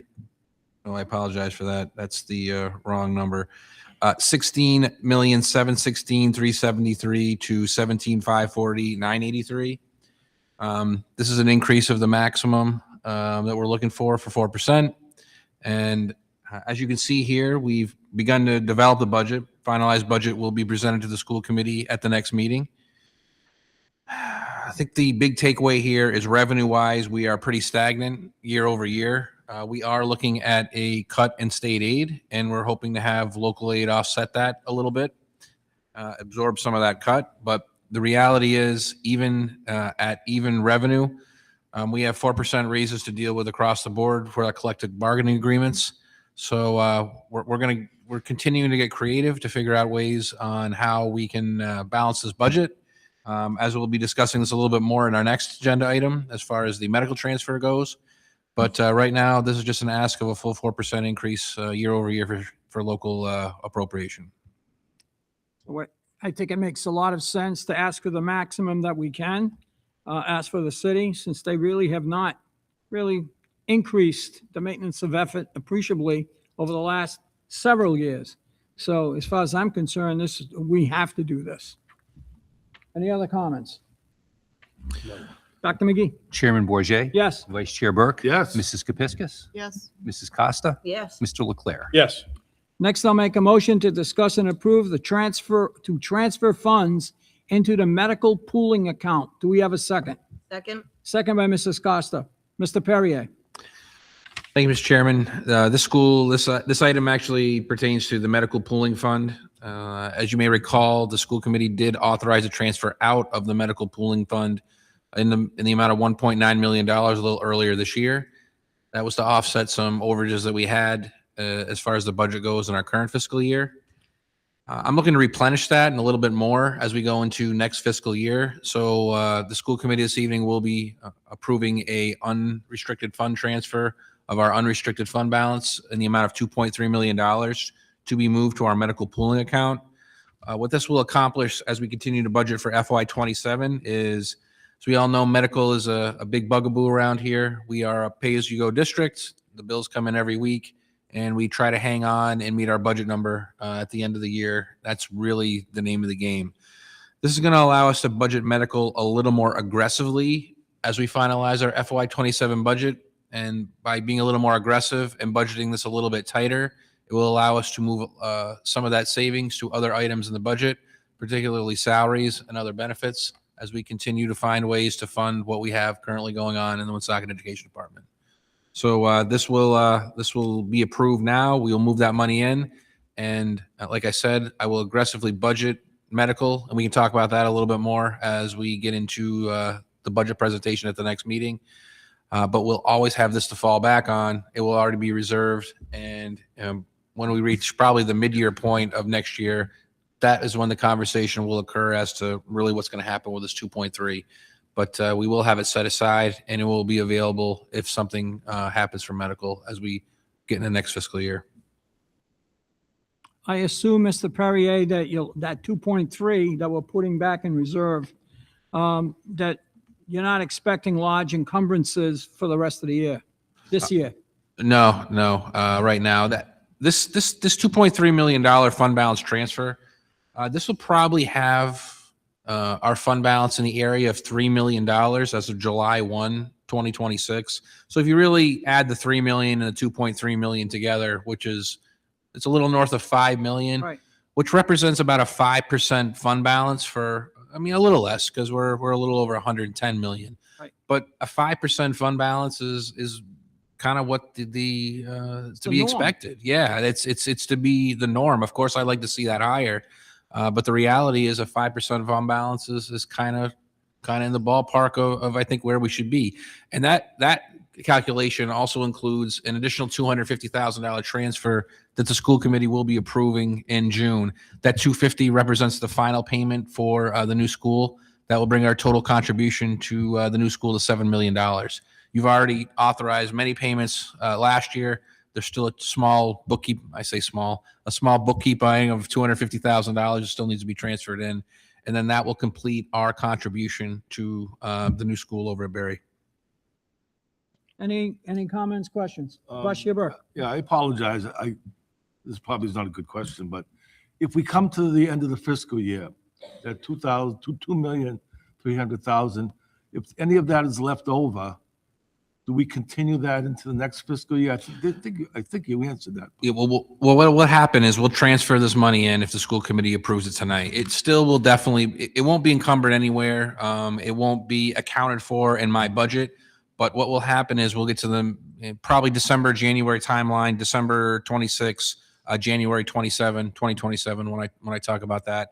We'll take a look at how we're tracking. And at that moment, it'll come to the school committee and say, hey, maybe we should transfer some of this money in to offset some of these expenses.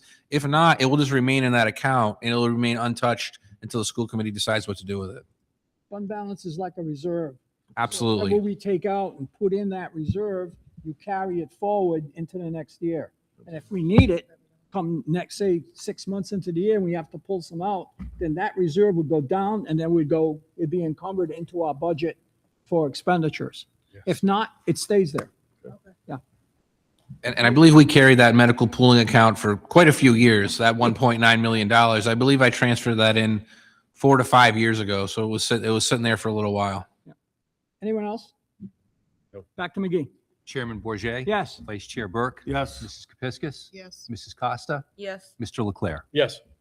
Next, I'll make a motion to discuss and approve the Woonsocket High School Auditorium fundraising via the Rotary Club. Do we have a second?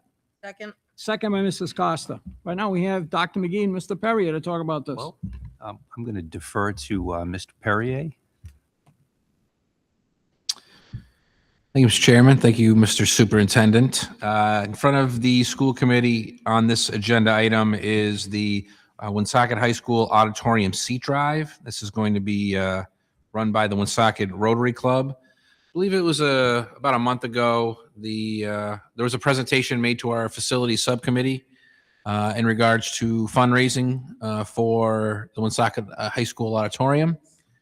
The Rotary came in and I believe it was Mark Harmois did a presentation as to how the fundraising was going to run. We've shared that PowerPoint here with you this evening. I think the main points are currently there's two seat levels, if you would say, as far as a gold section, which would be more of the lower level seats, and then a standard seat section. That would break down to $150 for the standard seat and $250 for the gold circle seat. If you look at the breakdown, how the proposal is, 85% of the funds would go to the Woonsocket High School or high school auditorium renovation, and then the remaining 15% of the funds would go to the Woonsocket Rotary Charitable Foundation. The fiscal breakdown of that is, if you look at the total, there's 280 seats at the standard level, 411 seats at the gold circle level. If you do the math out with the 85%, 15% split, that would mean the high school would bring in, if we sold out all the seats, which is about almost 700 seats in the auditorium, I believe 691, if my quick math serves me correctly. The total amount of the fundraiser, if all the seats were sold, would be a little under $140,000. The breakdown of that would be $118,801.06 to the high school, $20,964.89 to the foundation of the Rotary Club.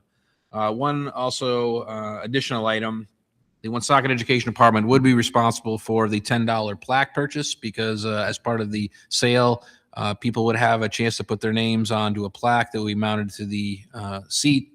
So that $10 times $691 is about $7,000. That would come out of our total sales, and that would bring us into the area of $111,000. So that was the proposal that was presented to the subcommittee, and now this proposal has been moved on to you for your final approval. I just want to add something about this. When you have a normal fundraising for an organization, you say, I'm going to sell shirts, I'm going to sell whatever I'm going to do. as part of my fundraiser. You get revenues, you subtract the cost of the item, and the fundraiser is over. And typically, it's a short-term fundraiser. This is more of a campaign. This is a long-term process. This is not going to happen 1 year. So the campaigns that I've run, typically there's a lot of mailings, there's a lot of materials that have to go out to various and all the sponsors we're going to be looking for. Rotary is going to be doing all that. Anytime I've been in charge or been part of a major major campaign, capital campaign, and this is very similar to that, usually you have to hire somebody to come in and run the campaign. You administer it from a top level within the school, but you got to have somebody that's going to run it. And typically those fees are anywhere from 30 to 40% of your gross. That's been the norm. So when you look at this, we're talking, it's the 15% to me, I look at it, it's that fee that the outside group would come in and run the campaign. At the end of the day, the school gets over 100,000, Rotary gets its 15%. Seems to me it makes sense. Nobody here is going to be doing a lot of work. A lot of the legwork, chasing, is going to be done by Rotary. So I have a question. The fees for the advertising, does that come out of the Rotary portion or the school portion? Both. It comes from the top because that's how it works. You get, just like you're going to have the total cost. The costs come out, and the net is the 85%. So depending on how much advertising is done, that costs, the number that's quoted here that the school receive could be lower. Good. No, it's going to be this, because we've already calculated what we're going to do. You already calculated the marketing? Yeah. Some of it is going to be donated in terms of whether it's radio time or it's going to be certain things that we're going to chase. But the cost that you see there is pretty much on target. Okay. Anyone else? Ms. Kapiskas? You have a question, Mr. Burke? I don't want to. Go ahead. Mr. Chairman, thank you. Quickly, Woonsocket Rotary Foundation, what does that fund or entail? What you have the Rotary Club and you have the foundation. The foundation is the investment arm of Rotary, as well as that's the arm that gives scholarships. So monies that are raised that go to the foundation, every year a certain percentage of the principal of the investments is given as scholarships. We do this every single year. We send out letters to all the area high schools, and we hope that students will apply. And they have to send the letter by April 30th. Once we get all the information that we ask for, then a committee is sitting down to choose the scholarships, and we've been doing this for years. And scholarships go to more than just the Woonsocket students? Yes, they do. Mostly, it depends on who applies, but usually we have all three. There were years where we didn't have Burrillville and North Smithfield. Now, Woonsocket Rotary covers those two other communities. My question was because this fundraiser is being funded by Woonsocket completely, the auditorium, but yet some of the monies are going to go other places. It's the campaign. You're funding the 15%. You're funding an outside group to run the campaign. If we had to do this within the school department, there'd be a lot of work that would have to be done daily, weekly, monthly, and chasing. That's why I don't call it a fundraiser. We call it here, it's here listed as a fundraiser. Sure, we're raising funds, but this is more of a campaign because this could last more than a year. If you remember the stadium had a similar campaign. There's still a lot of seats that have not been donated. Right. So they're still wide open, both in the good areas and in the upper decks, in the balcony. So it's going to be a long-term campaign, but at the end of the day, the school wins. Okay. All right. Thank you. Anyone else? Mrs. Kapiskas. Just one question. Is there any way that the WED could create a mechanism where those purchasing the seats could offer it to also pay for the plaques? Like, in addition to paying the $250 for the seat, can I pay $260 and pay for my plaque? So to reduce the cost to the school department? I don't know if that's going to work that way. I have no idea, because that's why the $250 is what it is. Yes, but it's shifting the You burden. certainly can make a donation. That's what I'm saying. You can make a donation to the school. Okay. I just don't want to create confusion in the school department. Because I already have a couple of them sold. And Right. I know those people have said to me, is there a charge for the plaque? I said, yeah, we're eating it. And they said, no, you're not. You should solicit it from people as well. It's part of the cost right now, but if you want to donate, anyone can donate, like, you all donate to the play every year, to Mrs. Maiello's plays, the high school play. You can donate, and if you designate it to the Seed campaign, you certainly can send it to the school. You could certainly do that. I have a question. How would you donate it to the Seat campaign? I'm a little like, it would go No, to the it's just- school? Yeah, it would go to school. You write a check to the WED? Yeah, that's exactly how it's done. When we sponsor the program book, the check is written out to the high school drama club, actually. Okay. Yeah. Mr. Chair, you said that that's included, the plaque is included in the price, but it's not though, because the Woonsocket School Department is paying for the plaque, not the Rotary Club. Doesn't share the cost of that. That's on us. It's Correct? part of the cost. But that's all part of. I know, I think we have to go get I can't think of the name of the place. It's like Crown Trophy. They do a lot of that stuff. Say it's not them, but it's somebody else. Crown or whatever it is. I don't know, Brad. Are we paying for the parks? Yes, we Oh. are. Yeah, that was what I said, the $10. So It comes off of the total. It comes off the total. Total of the fund. So for process wise, I ordered the seat. It's $250. So then I have a cost on it relative to what's the cost factor? The surcharge if I do a credit card, and then there's a $10 fee added on top of that for the plaque. It's all in there, yes. I think the net 250 goes to what, 234? Am I right? It's somewhere in that ballpark? 144.50. 230? No, I'm not I talking know about what you're 150. saying. So at the end of it, it's just like when you fundraise, I'm gonna subtract costs. If you're fundraising a meal, for example, right, a breakfast, you're gonna have cost of eggs, blah, blah, blah, blah. So- That's coming off the top. So the bottom, the net number is what we calculated.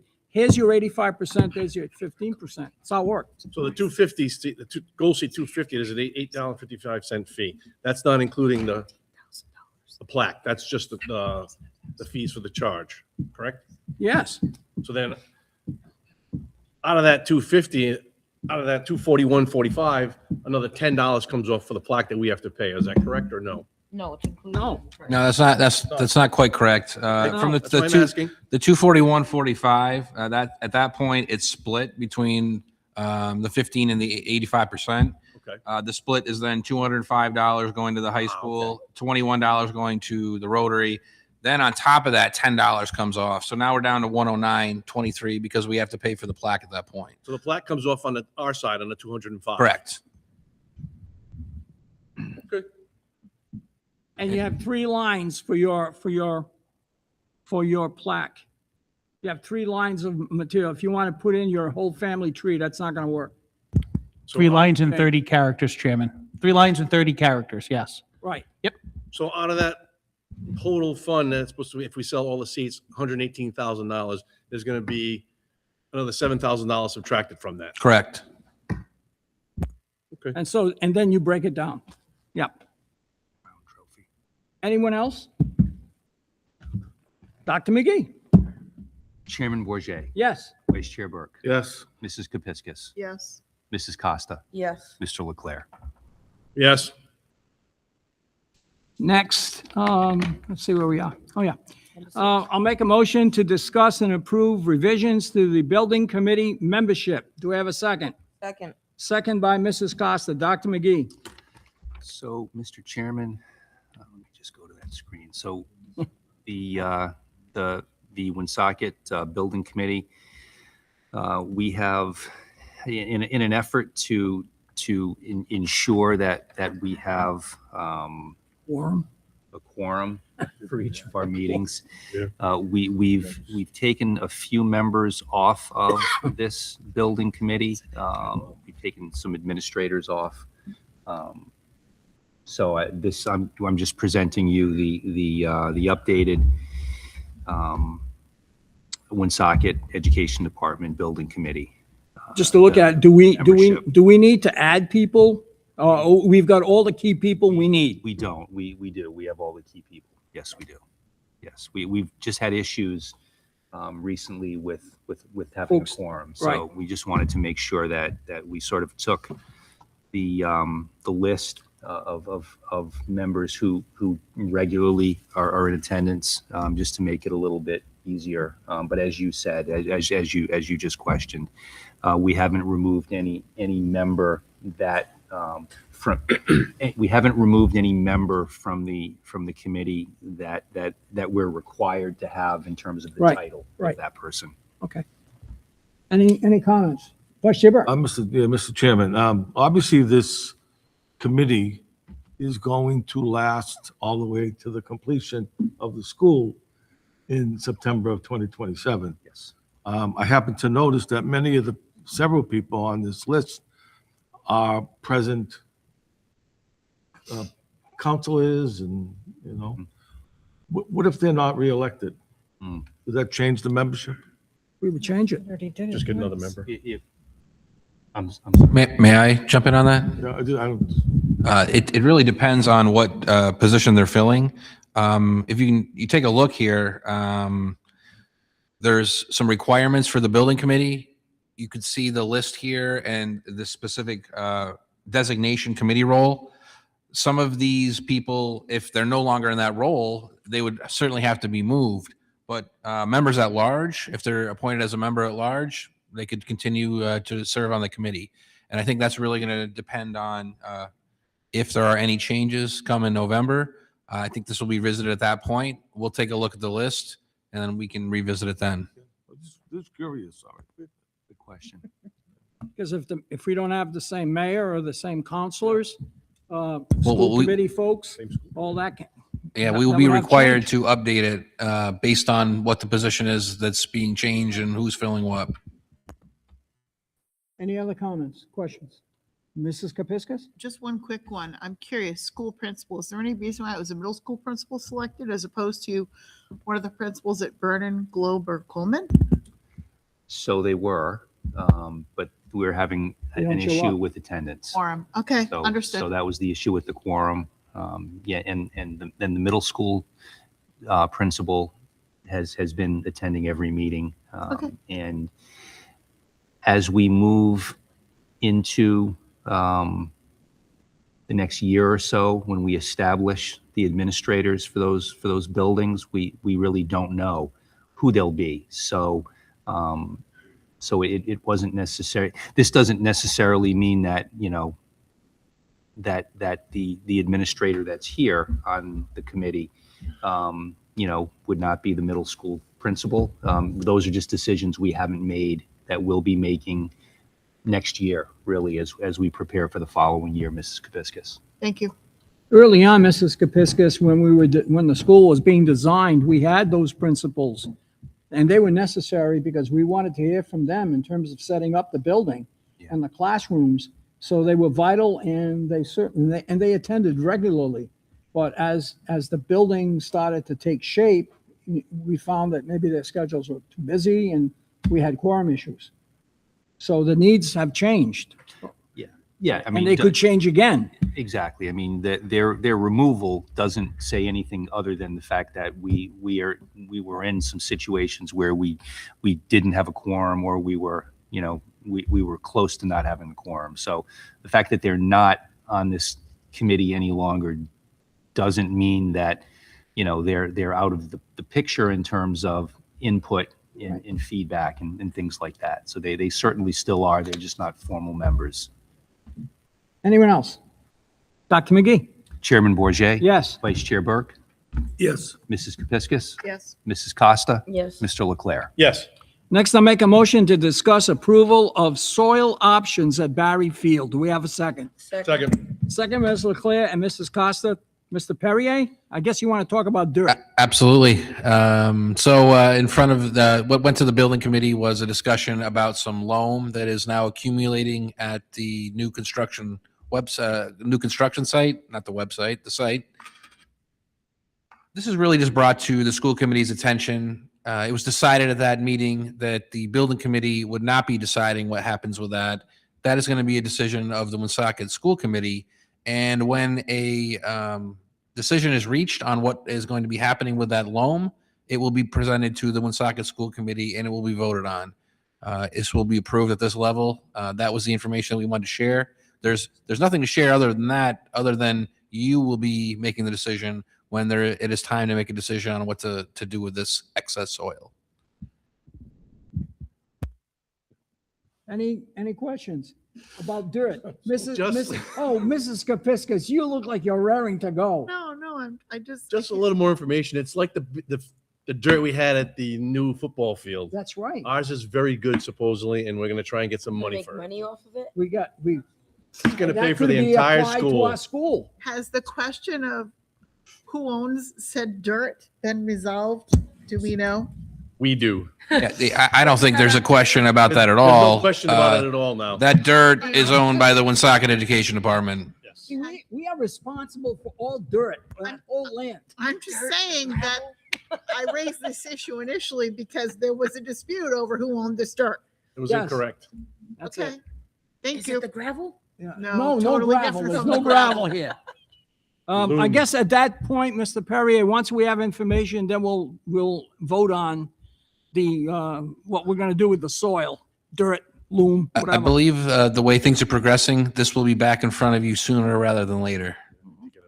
Okay, very good. Then we'll be able to dig into the topic. Yeah. Next, I'll make a motion to discuss, approve the school committee background check resolution. Is there a second? Second. Second, Mrs. Costa. I know in your package, you've gotten a copy of a resolution that was prepared by North Smithfield. I got it from North Smithfield. I asked our attorney to prepare a resolution for Woonsocket, which would require this new law, H7356, that background checks BCIs would have to be done by pretty much anyone who deals with children. And Mrs. Kapiskas, I know you had mentioned an idea. I thought it was a good one. Why don't you mention it, what you think we should do? I think it was, we would pass the resolution if possible. Oh, yes. Right, and then wait for the law to come, and then we would, Essentially, my recommendation was that we discussed whether or not we needed to change our policy. My Right. position was we shouldn't address that in policy yet until we see whether or not the legislation passes. It may not meet First Amendment muster right, because of the disclosure requirements of an investigation. If it's found unfounded, why are they required to disclose that to us? I can understand why that we would want them to, but we may not be able to mandate that. correct. So I think that we need to wait and see what the legislation looks like and then adapt our policy accordingly. But we can certainly vote on the resolution that we would like this law to pass. And we're not, in addition to North Smithfield, I know there are other school districts that are doing the same, school committees that are doing the same and issuing, signing a resolution. Yeah, Any questions on that? Dr. McGee? Chairman Bourget, Yes. Vice Chair Burke. Yes. Mrs. Kapiskas. Yes. Mrs. Costa. Yes. Mr. Leclerc. Yes. And we will all need to sign this after the meeting. Okay, what do we got? Next, I'll make a motion to discuss and approve bid 26-16 HVAC controls. Do we have a second? Second. Second, Ms. Leclerc, Mrs. Costa. I'll turn it over to Mr. Perrier and Mr. Notoriani and Dr. McGee. Talk to us about HVACs, your favorite subject. So Mr. Toriani did update the committee earlier during his report.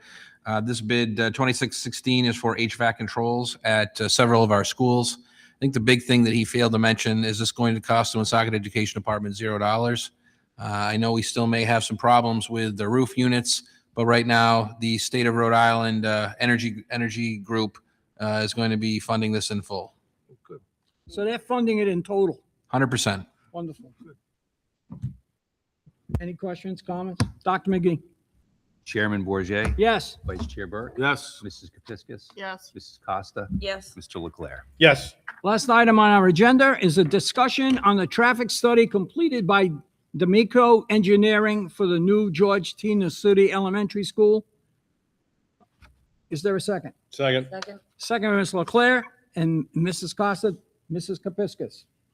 I don't follow social media and I certainly don't comment unless you've got a new dog and I congratulate you, or you got a new grandchild and I congratulate you. I do not discuss politics on social media. I don't think it's appropriate for any of us to do so. But the bottom line is 6 million people send me a copy if there's anything on social media that's anything related to the school department. And I received a notification of 3 of our local state representatives making some assertions that the traffic wasn't appropriately investigated with regard to the new city school, and making an assertion that RIDOT, Rhode Island Department of Transportation, was not part of that process. And I knew that was wrong. So I reached out to Ms. Blaze and she shared with me the traffic study, 188 pages of it, that was done and submitted to RIDE, and RIDE approved it. RIDE.Dot knows exactly what's going on. No one's being short-sighted. No one's being not informed. No one's trying to sneak anything by, no matter what you hear at city council meetings or whatever you might hear from our state representatives. That's not true. Traffic study was done. If changes need to be done, that's RIDOT's problem, not ours. They are certainly aware of the increase in traffic that will result by the building of the Georgia City School. And my final comment is, when people sent me this article, was I can tell it's election season. And these representatives also represent part of the community of North Smithfield, and that's where those articles came from. It was to address the concerns raised by their electorate in North Smithfield.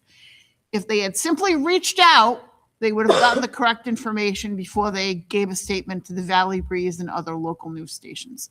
So I just want to make sure that anybody who has a question in their mind knows RIDE.Dot knew, RIDE.Dot approved, part of the RIDE process. Nothing was snuck by anybody. Thank you. Correct. May I? Yes. I'm glad you brought it up, Lynn, and I agree with you wholeheartedly. And I think the individuals involved also had some background information they knew that they kept to themselves prior when that little news release went out.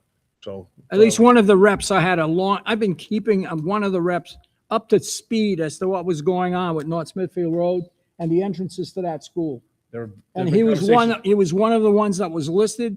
And I had a frank discussion with that individual and saying, why in the world? And it was political. Let's get together and let's support whatever. And frankly, I said, what would you do? Forget all the conversations that we've had all these years, 3-4 years. So the only one that might have been in the dock is the one from North Smithfield, specifically him. The other two knew. And yet he got a lot of the information, frankly, from the upfront program that he was on. People called, the discussion I had with him. Yep. So they knew. I have no idea why this came up, but anyway, Mrs. Kepiscus was right. Political. Yep. Thank you, Lynn. My pleasure. And we don't need to vote because this was a good discussion. Next, I'll make a motion to adjourn this long meeting at 9:12 p.m. Is there a second? Second. Second by Mrs. Costa. All in favor, signify